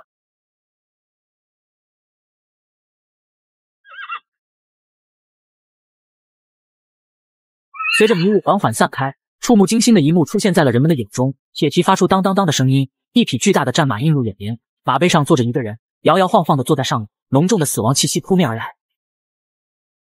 鬼影见此情景，纷纷停止攻击人类，猩红的眼睛死死地盯着一马。一马瞬间闪现到了鬼影身旁，鬼影抬起利爪就要攻击，一道咔嚓咔嚓的声音响起，紧接着狰狞的脸上出现一团团灰雾，迅速地笼罩住鬼影，鬼影瞬间倒地死亡。没人知道一马是怎么将他们杀死的，而此时7、8只一马几乎是同一时间动了起来。数分钟的时间而已，一只只鬼影纷纷倒地，彻底死亡。剩余的鬼影慌忙后退，纷纷逃进迷雾之中。此刻，当所有的鬼影都逃离后，7、8只一马对着地上的鬼影尸体和人类尸体狼吞虎咽地吃了起来。2、3个小时过去，地上的尸体全被消耗殆尽。一马心满意足地离开了营地，朝着迷雾中央走去。末日求生第25天，天空微微亮起，映入眼帘的场景令众人目瞪口呆。营地附近的车辆被摧毁不少，到处都是凹凸不平的深坑痕迹，地上还留下一些未被啃食干净的尸体残骸。没事了，鬼影都走了，出来吧，我们可以回堡垒了。李长官，昨天出现了4级异常生物一马。什么？这是怎么回事？这时，身后的赵括和任七等人也快步的走了过来。是一马没错，之前我在资料上见过的，这里确实是出现了4级异常生物。我昨晚确实也听到了这4级异兽的脚步声，你详细的说说，我得记录一下。说着，赵括急忙拿出纸和笔记录起来，他必须将这件事告诉邮局，全程监控起来。而此时，菠萝这边眼中也出现了一道提示：天赋属性强化完毕，天赋属性真实冲刺。等级终极特效，你的每次奔跑和跳跃都将提供1次真实冲刺，触发真实冲刺的效果将获得极快的速度提升。第2属性已经强化完毕了，看来现在可以开始强化白熊战甲了。强化战甲，强化白熊战甲，强化时间15小时03分钟。菠萝随即拿了2颗耀光石用来防身，然后走出了石屋，去往外来者营地的路上。没多久的时间，菠萝便来到了营地前。此时正看到赵括和李长官吵了起来，二人都面红耳赤着。你说的白熊战甲，我根本就不知情，不可能是我偷的。李长官，你想多了。妈的，这里有几个人敢偷我们的东西？你可别告诉我是鬼影偷走了。他奶奶的，这鬼影会穿战甲了吗？我可没有说鬼影偷走了，你们自己的人手脚不干净，找我做什么？我们自己人手脚不干净。昨天晚上的事情你也看到了，这里不仅有鬼影，还有一马。不说你的情报错误了，奶奶的，我们的人偷了做什么？自己人怎么穿？那就不能是他们吗？赵括手臂指着大巴车旁边的那群学生道：他们能穿吗？白熊战甲根本不是给普通人设计的，他们穿了连跑都跑不起来，穿了干嘛？等死吗？我他妈怎么知道？我什么都不知道，我只是来接应你们的，给了你们耀光石和物资。我的任务就是带你们回去，白熊战甲丢了关我屁事。好一个关你屁事！你们里应外合，偷了我的战甲！二人瞬间怒骂起来，愤怒量不断飙升。菠萝停下了脚步，看着争吵不休的二人。一旁不远处的大巴车，柳玉正蹲在地上，面无表情的低头吃着压缩饼干，似乎还没从昨晚鬼影的袭击中缓过来。而当菠萝走过来，才发现柳玉并没有戴着口罩，一双水汪汪的大眼睛，白皙的脸颊，鼻梁直而挺拔，山根很高，显得五官有一种冰山美人的立体感。怪不得他总是戴着面罩，顶着这样一张漂亮的脸蛋行走在末日，这是一件非常危险的事情啊！你怎么来了？我过来看看。你快走呀！这里很危险，先生快点走。没事的，我是这里的居民，就过来看看，顺便买一点物资。你叫我菠萝就好了，不用喊我先生。你不怕出事吗？难道你刚才都听到了吗？是的，我听到了，这还是被发现了呀。迟早会发现的，只是没想到发现的这么早。装白熊战甲的那辆越野车被摧毁了，他们本来是不会查看的，没想到就这么的巧。这件事只有你和我，还有马老师知道对吧？是的，就我们3个人，其他的人不知道。你放心，我们绝不会说的，说出来我们也是死啊！就在菠萝思考当中，天空突然响起了一道枪声。今天必须找出白熊战甲，不然谁都别想离开。我不管是谁偷了，还是怎么了，如果你们拿出来的话，我可以当什么事情都没有发生；如果不拿出来的话，别怪老子的子弹没长眼睛。我们剩下的时间不多了的，不要在这里浪费时间。现在不走，你还想等晚上的鬼影吗？等就等，白熊战甲不会平白无故消失的，一定是有人拿走了。这里的邮差是严达，你去告诉小镇上所有的人，拿出来了的，我们好好说；不拿出来的话，被我搜出来了，可就要遭殃了。严达诧异地盯着李长官，搜索小镇幸存者的家，这势必会引起幸存者的不满，甚至有可能大打出手。现在不是和平年代，这可是末世，不是你想做什么就能做什么。你这是在浪费大家的时间，如果搜不出来呢？昨天晚上已经出现了鬼影和一马，我没有时间和你玩。我也没有时间和你玩，别以为我不知道你们邮局的那些龌龊事。你他妈的嘴巴干净一点！赵括瞬间被点燃怒火，双方剑拔弩张，一边是邮局的调查员，另外一边是前线过来的军阀，两边都不是好惹的人。行，你不是要找吗？我陪你。不过今天晚上死了多少人我就不管了。还有，这里是邮局的食屋，麻烦你的护卫军今天晚上去自己的车里面，这里已经没有足够的位置了。好，我不住你的食屋，今天必须找出来。如果中午之前我们拿到了白熊战甲，我绝对不计较这件事，就当什么都没有发生过。而就在这时，赵小树焦急地跑到了李长官的面前。李长官，我们这里失踪了一个人，叫孟海涛。哼，你没看到我正忙着吗？失踪了你就去找啊？不是的，李长官，失踪的是我同学，他不可能独自离开这里的。我怀疑他和白熊战甲有关系，说不定是他偷的。你说什么？你给我好好的想清楚了再说。这个孟海涛为什么偷白熊战甲？我就让他去盯着马老师那群人，我也不知道为什么他就没有回来了。孟海涛不可能就这么跑掉了，他要么是死掉了，要么就是被陷害了。马根，跟我走，去找马根。是。马老师会不会说出来的？不会的，放心吧。那好，保险起见，你现在去找马老师，告诉他无论如何不能说出来，不然大家都得死。让他坚持一下，我会解决这个麻烦的。好，我马上就去找马老师。菠萝，对不起，我也没想到会出现这种事情，给你带来了麻烦。去吧。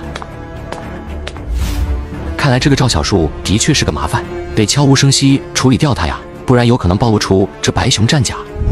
这位李长官不找到白熊战甲，怕是誓不罢休了。严达，你去召集所有人吧，在你食屋前集合。如果搜家的话，恐怕小镇的居民会不满啊。你先召集过来。行吧。末日求生第26天，随着严达的召唤，整个小镇上的幸存者基本都到来。众人穿着奇形怪状的衣服，一个个神情怪异着。而张志辉和老李身旁的中年男子，立刻则引起了菠萝的注意。男子精瘦的脸上颧骨突出，2颗眼睛散发着凶光，一看就是荒野上生存的老手。菠萝，这是我之前给你介绍过的，他就是张力。如果我们一起去其他的城市寻找物资，张力可以提供帮助，他之前去过很多次了。你好，菠萝，我叫张力，也是这个小镇上的居民，之前没怎么过来，你应该知道的。严达的东西太贵了，所以我经常一个人去搜寻物资。看来他对附近的几个城市比较了解，物资、武器、异常生物的出没地都掌握得很全面。如果想出去寻找物资，和张力组队无疑是一件正确的选择。你好，张力，有机会一起合作。昨天晚上出现了4级异常生物一马，我过来看看，不知道为什么一马突然就出现了。一马的确是4级异常生物，他们的杀人规则是闪烁和移动。闪烁和移动。张力的话让几人都眉头一皱，包括菠萝在内都没有遇见过一马，都只是听说过而已。是的，一马可以闪烁在任何一个他可以看见的地方。移动的生命物体会让一马产生攻击的欲望，所以看到一马以后必须第一时间逃跑。它背部的行尸会产生一种蔓藤灰雾，蔓藤灰雾会迅速地感染附近的个体单位，一旦被感染，必死无疑。这不仅仅是对人类有效，对其他的异常生物也有效。而杀死一马的办法可以使用地雷和高火力武器。看来他的实力确实不简单，他见过一马，也知道杀死一马和规避一马的办法，一般人不可能知道的这么清楚。谢谢你的情报，这很重要。这些事情就连调查员未必都清楚，我也是观察过好几次才发现的。而且他的闪烁移动是可以穿透墙壁的，食物对他都没用，一样可以穿墙进去。知道了这么多重要信息，也没什么好感谢你的。这个从左下角刚领的华为 Mate 70 Pro 送给你吧。抗摔耐造的最新款华为手机，太贵重了，不花钱，刚从左下角免费领的，等级一到就给我送货上门了。和华为 Mate 70、苹果16 Pro Max 也有。真的吗？左下角厂商都是实时打包发货的，正品发票都有。还真是，从左下角进去，注册上线就有领取界面了，根本不用下载。那是当然，很靠谱的。而就在这时候，食屋的门突然打开，赵括和任奇还有身后的严达走了出来。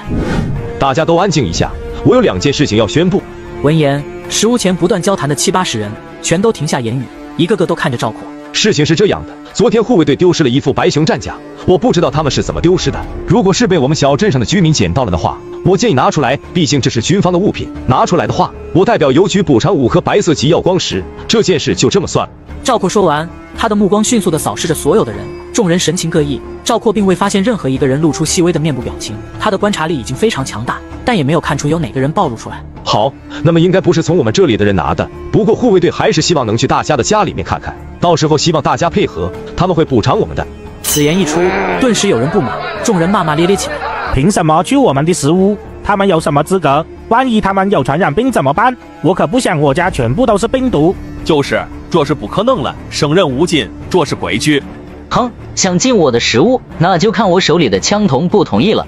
妈的巴子，当老子们是泥巴做的不成？想怎么捏就怎么捏嘛！见此，赵括瞬间满脸黑线，他早就知道是这副场景，现在可是末世。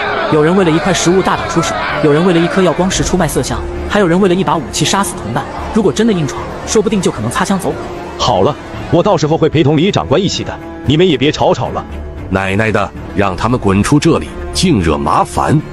最多1晚上就走了，他们要是不走的话，我走，死在了荒野上我就不管了。44号堡垒已经彻底报废，这里以后会出现更多路过的护卫队，没办法的，毕竟11号堡垒是庇护所之一，要前往11号堡垒的话，这是要必须经过这个小镇的。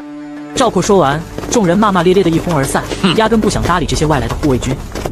菠萝，你看这左下角都没货了，加速链接升级这么快也没用啊！别着急，左下角有补货链接的，没货了随时把库存拉满。华为、苹果随便大家选，再领个苹果16 Pro Max 的，反正都不花钱。好了，那你先忙着，我先告辞了。而菠萝则来到一旁的营地，不远处的马根刚刚从一辆越野车上走下来，双手抱肩，神色疲惫。衣服也很凌乱，似乎是被蹂躏过。菠萝啊，马根说了什么没？没有，你放心，我什么都不可能说的，绝对不可能。他们怎么说呢？赵小树举报了我，他们晚点还得找我。我现在的嫌疑最大，孟海涛死得太蹊跷了，他不可能脱离队伍的。万一他们找到了孟海涛的尸体怎么办？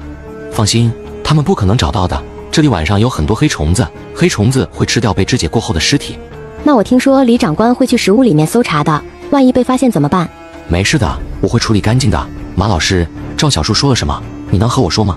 其实我也不清楚，他们不可能和我说实话的，但已经在怀疑我了。我的身上没有白熊战甲，他们很有可能怀疑到你的头上。那现在怎么办？让我先想想。菠萝说完以后，转身离去，回到了食物里面。菠萝不确定马根到底有没有泄密，他必须得做好最坏的打算。紧接着，把手枪拿了出来，将子弹填满，剩余的则都放在了口袋里面。随即走进了地下室，看向了角落处的白熊战甲和一旁的鬼影手臂。这条手臂本来是打算用来兑换物资的，现在看来可以派上用场了。这赵小树是一个麻烦，现在只要将鬼影的手臂放在赵小树的大巴车旁边，那么鬼影一定会过来袭击他。鬼影如果闻见同伴尸体的气味，那么报复心理是极强的。菠萝拿起鬼影手臂离开了地下室，便开始了今天雕刻耀光石的任务。随着白色的粉末簌簌落下，10几分钟过去，在完成第2颗白色级耀光石当中，门口传来阵阵敲门声。末日求生第27天，接上集。随着菠萝打开木门，柳玉此刻正站在台阶上，眼中闪烁着泪光。怎么了？菠萝，马老师可能告密了。你确定吗？确定。你走以后，李长官又找到了一次马老师，而等马老师回来以后，他看我的眼神怪怪的，那是心中藏着很深的秘密才能有的眼神。他可以骗我，但他的眼睛骗不了我，而且他还得到了护卫军给的耀光石。这样看来，所以马根还是招了呀。今天我能在你这里吗？我不想回去了，我怕，太怕了。柳玉眼里全是雾水，此时他的身边再也没有任何一个值得信赖的人，尤其是对于一个逃荒的女孩而言。他们会来找我麻烦的，你来我这里岂不是送死吗？是的，但我想有尊严的死掉，我应该是回不去了。菠萝知道柳玉回去只怕也没有什么好下场，与其在大巴车上被凌辱，还不如来这里，说不定还有一线的生机。如果你想入住我食屋的话，你得帮我做一件事。鬼影的爪子。是的，鬼影是一种报复心非常强的异常生物。你把这个放在赵小树的车里，晚上让鬼影好好的吼一下他。你要杀了赵小树吗？是啊，谁让他害我的？这赵小树该死了。好，我现在就去。说完，柳玉拿起鬼影手臂，塞进了背包里面，快速的离开了食屋。几个小时的时间过去，菠萝刚刚外出回到食屋门口，而柳玉也刚好回到。菠萝，任务完成了，我把鬼影手臂放到了赵小树的越野车底下，他们没有发现。很好，你做的不错，你有资格在我这里过夜了。谢谢你。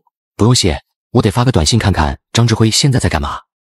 你换新手机了，那之前的旧手机怎么处理啊？我放爱回收卖了，下单就有工程师免费上门回收，价格满意现场打钱。我之前用了很久的那台旧的苹果14，还卖了3000多。靠谱吗？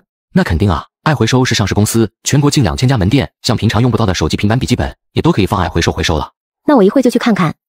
两人随即走进屋内，外面的寒风不断呼啸着，菠萝随即燃起篝火，火星逐渐旺盛，整个屋内瞬间温暖起来。今天晚上你不准发出一点声音，鬼影可能会出现的，明天一早就走，护卫队不可能连续在这里待上几天的。谢谢你，我知道的。随即柳玉将背包内的食物拿了出来，泡面、罐头和一些肉干。这些都是给你的，虽然不值钱，但这些是我的全部家当了。你自己留一点，护卫队还需要几天才能抵达堡垒的。我留点压缩饼干就行了，去了堡垒我有吃的，我妈柳如烟在堡垒还是有点实力的，如果不是我妈打了电话，我都没有资格被转移的。哦，你妈既然有实力，为何赵小树还敢欺负你们？我妈有实力是不错，但赵小树也有啊，他舅舅在堡垒地位也不低的，所以他是1级保护对象，这里的人都有点背景的。想来也是，没有背景怎么可能第一批就转移过来了？现在距离天黑还有一段时间，我下午就不出去了。你把鬼影的手臂放在什么地方了？在赵小树的车下面，我藏在一个很隐蔽的地方，他发现不了的。今天晚上赵小树住越野车，马老师也住，他一开始让我去的，我肯定不去，我去了的话不是比死还难受吗？柳玉说完，眼中闪烁着痛苦的光芒。末日就是这样，命都保不住了，谁还管法律和道德？谁的手里面有枪，谁就有说话的资本。好了，任务算是完成了，你就在这里待着吧，晚上找个地方睡觉，我得先忙了。那我可以用你屋内的水吗？我想洗洗，好多天没有洗了。没问题，用吧。说完，菠萝拿起刻刀继续雕刻着耀光石，而柳玉则来到了大水缸旁边，拿起一旁的水桶打满水，脱去身上的衣裳，细心地擦洗着躯体。此时此刻的柳玉，修长的身体展露无遗，全身仿佛是一只优雅而性感的白猫。菠萝，你雕刻完了吗？还没呢，这些清水你可以随便用。菠萝头也不回地答复了一句，丝毫没注意身后一丝不挂的柳玉，依旧是专心地雕刻着耀光石。菠萝，我想你到底要干嘛？有完没完？菠萝转身的一刻，瞬间大吃一惊，脸瞬间红得像瓶。你这是做什么？你不想吗？柳玉说完，整张脸都发红，像颗红草莓一样。为什么这么做？我让你住在这里，可不是为了这个。我知道，我也没那么，可我不能回去。如果有人想对我做什么，我宁愿是你。你为什么这么说？这些天来，我已经看清楚了，我之前被妈妈柳如烟保护的太好了，我不懂末日，我现在明白了，所以我希望你能，起码这是我心甘情愿的。你确定？菠萝也是一个年轻力壮的小伙，他不可能能抵御这种诱惑。此处省略3000字。恐怖的夜晚来临，窗外的寒风猛烈地扑打着车窗，营地附近的大巴车和越野车摇摇晃晃着，营地中的所有人都紧张害怕到了极点。一颗埋在土里的地雷应声而炸，下一刻，剩余的鬼影一拥而上，以极快的速度冲了过来。鬼影锋利的爪疯狂砸着赵小树的越野车，恐怖的砸门声不休不止。门外的鬼影似乎愤怒到了极点，马根手中的一颗耀光石失去了效果。怎么回事？为什么鬼影像发疯了一样？此刻，越野车里面不仅仅有赵小树和马根，还有一男一女，此时都是惊恐不已。马根，这是怎么回事？你赶紧的说话啊！我怎么知道怎么回事？为什么鬼影只攻击我呢？你到底做了什么？我他娘的哪知道？都不知道，你还问我干嘛？马根死死地抓着手中的耀光石，更加恐怖的砸门声响起。加固过的车门还是没有抵住鬼影的攻击，鬼影心神体会的眼睛死死地盯着四人，2-3颗白色级的耀光石便彻底失效，变成了一堆废石。没有了耀光石的保护，一眨眼间，鲜红的血液喷溅在车厢中，车上的4人无一幸免。此刻，赵括手中的异常探测器也开始狂飙，那熟悉而令人恐怖的声音随之响起，铁蹄踏子，当当当的声音，死亡的气息袭来。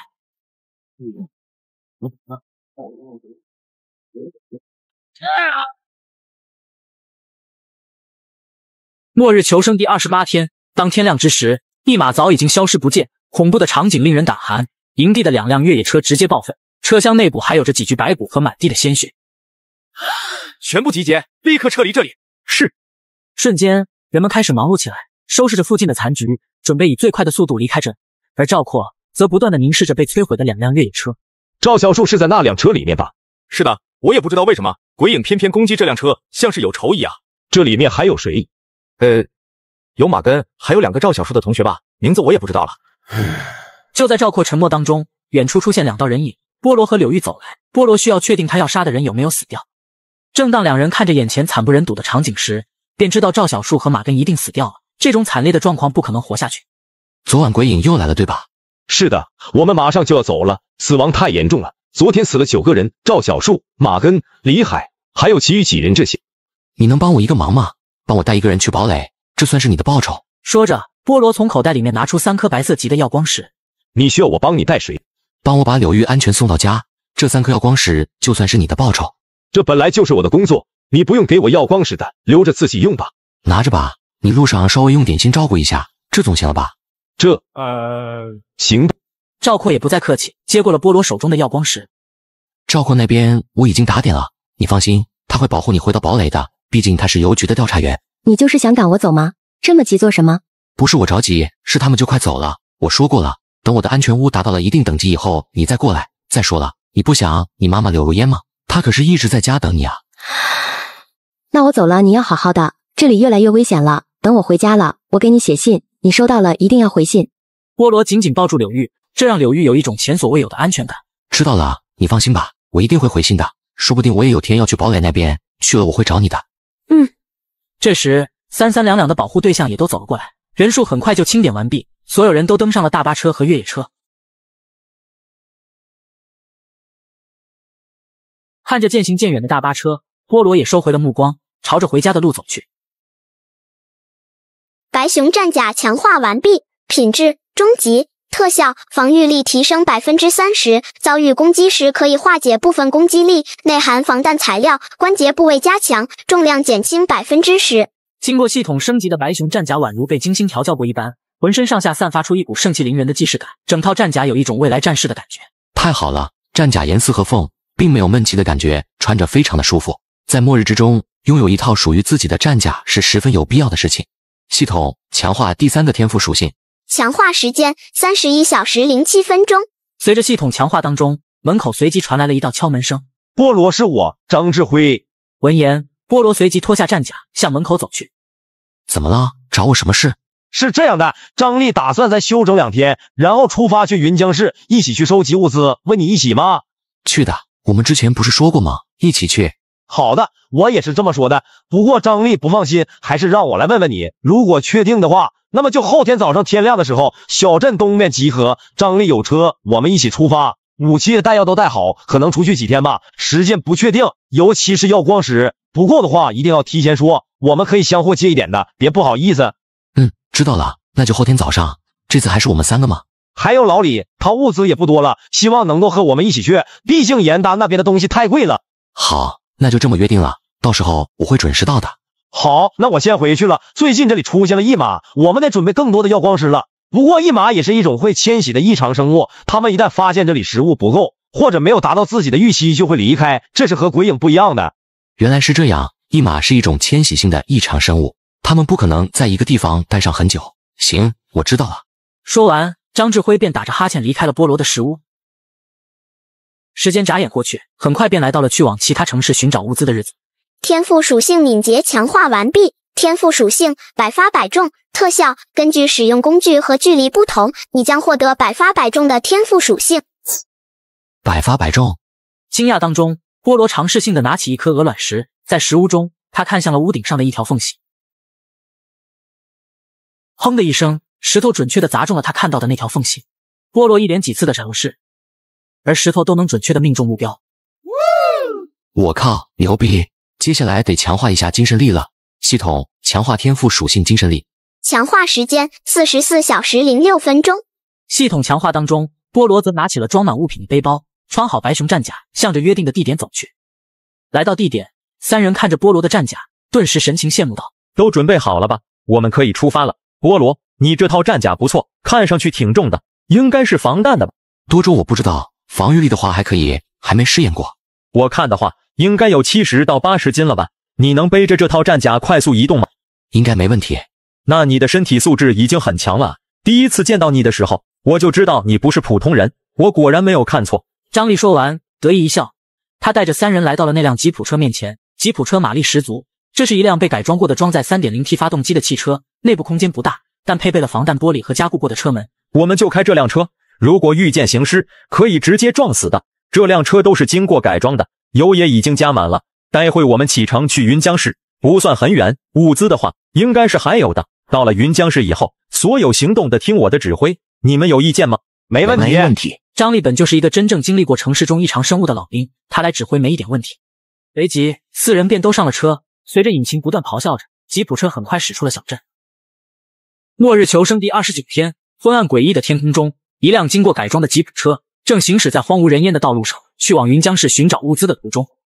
一马的杀人规则是闪烁，之前护卫队在这里的时候，一马就是闪烁进入了越野车里面，里面的人都死掉了吧？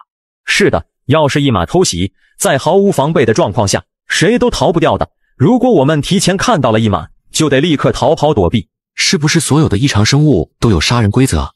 有一些有，还有一些是没有的。我见过的异常生物也不算多，可有一些异常生物即便是有属于它的规则，可在我们见到它的那一刻，其实我们已经就死掉了。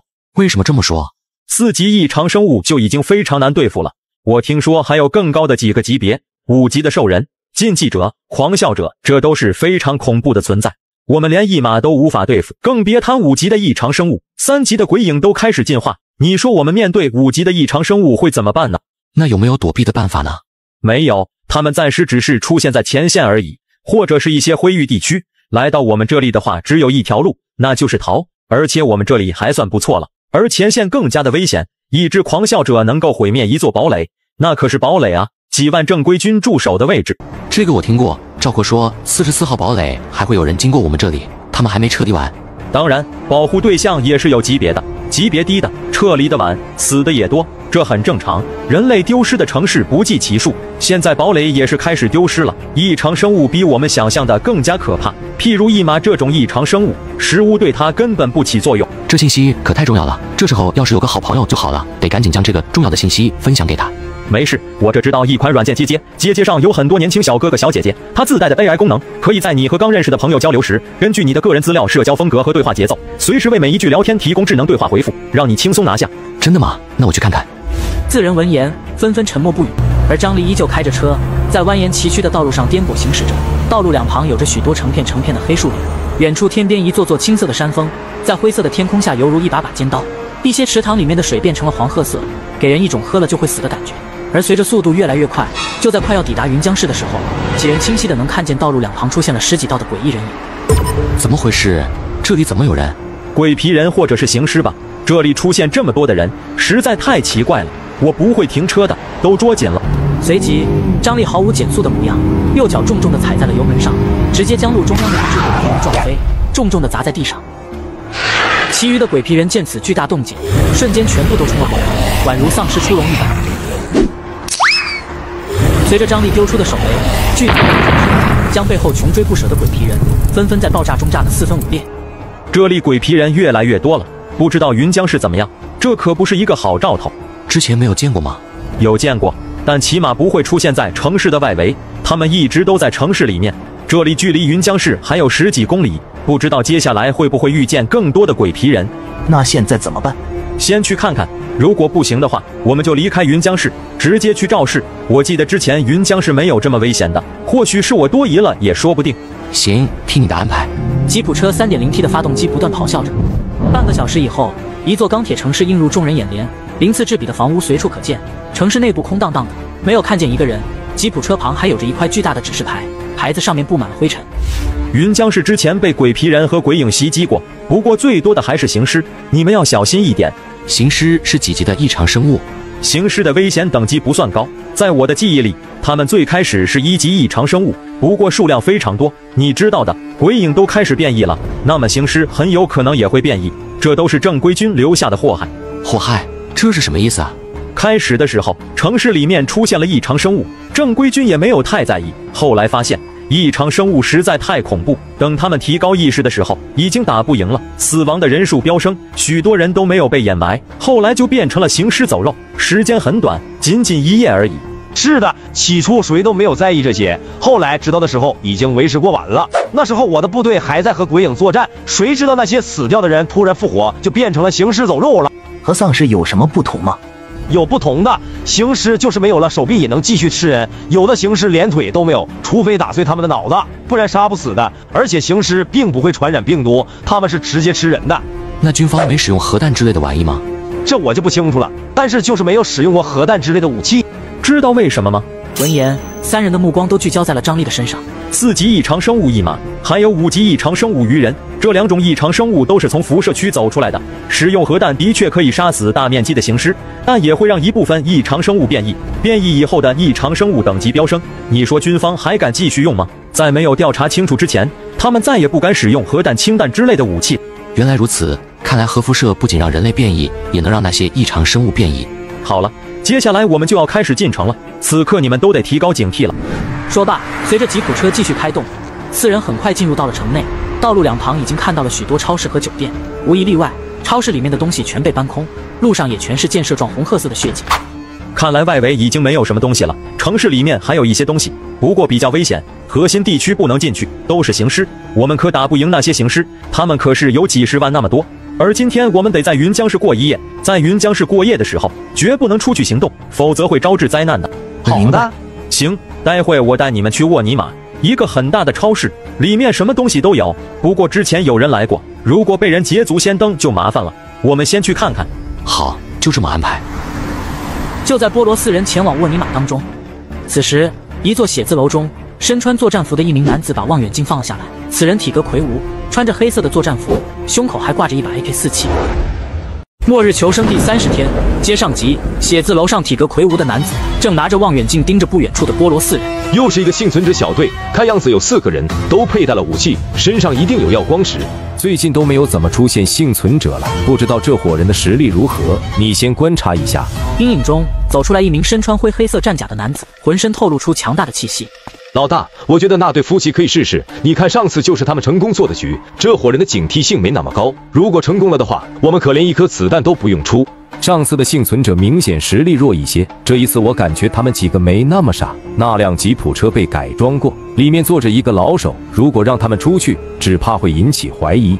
不过我们食物也不多了，幸存者来的越来越少了，而这对夫妻用处也不太大了。在杀死他们之前，或许可以一用，即便是死了，也没什么事了。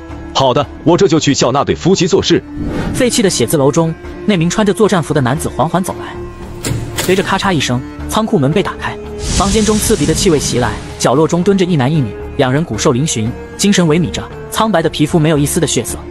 活来了，给你们说一下，外面来了一伙人，开的吉普车，应该是来搜索物资的，你们准备一下。男人说着，便从口袋掏出一块巧克力丢了过去。两人瞬间狼吞虎咽起来，他们已经饿到连自己都忘记多久没有进食了。我饿，太饿了，饿死了。小李啊，现在可是末日啊，饿不是很正常的事情吗？不饿早就死掉了。对，你说的对。好了，你们两个去找那对幸存者吧，和之前一样，有机会就杀死他们，没有机会就算了。主要是情报，搞清楚他们的武器装备，还有身上有多少颗耀光石，记住了吗？大伟说完，这对夫妻便忙不迭地点着头。而沃尼玛的超市门口外，吉普车缓缓驶来，停在了超市的大门口。这超市还算大的，拍个照留念一下。你又买个手机？不是，最近好多人去你左下角领手机，我就是了。我左下角领的？是的，你看今天刚到的，还挺快的。你行啊，我之前让大家去也没几个人动，你倒是挺信我的。反正试试又不吃亏，大不了不玩了呗。再说了，我还不知道你啊。那我们也去试试。还不错，过来没有遇见什么危险。我和你们说一下，超市里面已经没有什么东西了，人们撤离的时候搬走了很多食物，但仓库里面可能还有的，我们直接去仓库。好。眼前的沃尼玛很大，是云江市中为数不多集餐饮购物一体的大型超市。菠萝随即走向工具区，而张力几人则走向了超市的食物区。没多久的时间，菠萝便找到了一台崭新的发电机，一台太阳能发电板、强力冲击镐、5金配件，还有灯泡和电线。就是你们啊，这些东西能提升食物的防御力，以及扩大食物都需要这些工具。菠萝随即找来一辆拖车，将需要的工具全部都放进了拖车里，便朝着张力几人走去。而张力这边的食品区中，摆在几人眼前的却是一幅凌乱至极的画面，货物架东倒西歪，满地垃圾，琳琅满目的食品架上空荡荡的，所有的东西都被搬空。这就到了，还真快啊！你就放心用吧，都是正品国行新机，我直接把链接放这条视频左下角，想要的都去左下角升级完成任务就能有了。那可多备点货啊！放心，苹果16 Pro Max、华为 Mate 70 Pro 都管够，还特意安排1000倍爆率的鬼父版本，每登7天再拿下极品神装和绝版翅膀，解锁1000倍属性加成，挂机循环秒 BOSS， 升级快人300倍，手机轻松拿下。那我多替你宣传宣传。东西都被搬空了，我记得之前还有的，难不成最近幸存者队伍多了起来，扫荡的这么狠吗？力哥，那其他超市应该也没东西了吧？撤离之前都被搬空了吗？是的，沃尼玛里面的东西最多了，附近的几个超市我之前看过，早就被搬空了，不可能有东西。核心区我倒是没有看过，但核心区的形势太多了，为了一点食物而去太危险了，并不值得冒险。那现在怎么办？我们总不能空手而归吧？现在也只能去其他的地方碰碰运气了。菠萝，你要的东西都到手了吗？都到手了。那好，现在时间还早，我们去其他的地方碰碰运气。就在几人打算离开沃尼玛超市的时候，食品区的尽头突然响起了一道脚步声，瞬间引起了众人的注意。三人瞬间同时举枪，目光警惕地看向食品区的尽头。是谁？别开枪，别开枪，我是人类，和你们一样。躲在里面鬼鬼祟祟的干什么？出来！好，我出来，我也是幸存者。张力几人望去，食品区的尽头颤颤巍巍地走出来了2道人影，一男一女，2人衣衫褴褛，看起来很害怕的模样。而刚一走出来，张力便用枪抵住男子脑袋。别开枪，别开枪，我们真的是幸存者，不信你们可以用耀光石试试的。行，你站着别动，我试验一下，你敢动的话，可别怪我开枪。好，你实验吧，这里绝对是安全的。张力随即从口袋里面掏出一颗白色耀光石，朝着小李和张媚如的脚下丢了过去。耀光石在地上滚了几圈后，纯洁的白光并未绽放出万箭齐发的模样，而张力几人见此也松了一口气，足以确认2人并不是异常生物。你们在这里做什么？我们一直都在这里的，我们有很多食物，但是没有耀光石，走不掉的。晚上会出现异常生物，有的时候是行尸，有的时候是鬼影。是的，我们想离开这里，如果你们能带我们走的话，我们可以给你们食物。食物？难道这里没有食物了？是你们私藏起来了吗？是的，藏在仓库里面。不过你们得答应我们的要求，不然我不会给你的。呵，你就不怕我们杀了你吗？怕我就不会出来了。我有钥匙，我之前是这里的管理员。一开始的时候，我以为是什么丧尸危机，没想到竟然是那些恐怖的异常生物。我没有撤离去堡垒，只能在这里等我想走的时候，已经来不及了。这是我的老婆，你们只要答应带我们走，食物、水、工具，你想要的一切我都可以给你。小李说着，把旁边的张媚如推了一把，意图明显，只要能带着他们离开这里，他的老婆也可以被交换。而妩媚的张媚如被推到老李身旁时，老李瞬间看得眼冒火光。把食物给我们，我们可以带你走。哼，你说带就带吗？我们可没位置了。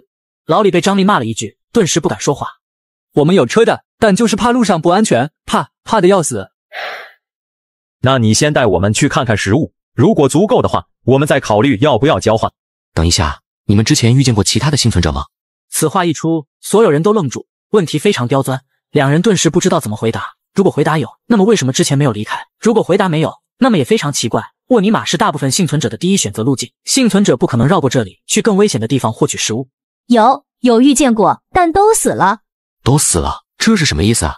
这里晚上会出现很多行尸的，弱的人不就被行尸吃掉了吗？我们也是靠安全屋才活下来的。如果你们今天晚上不走的话，那么我们各住各的，不能住在一起。我们这位置很小的。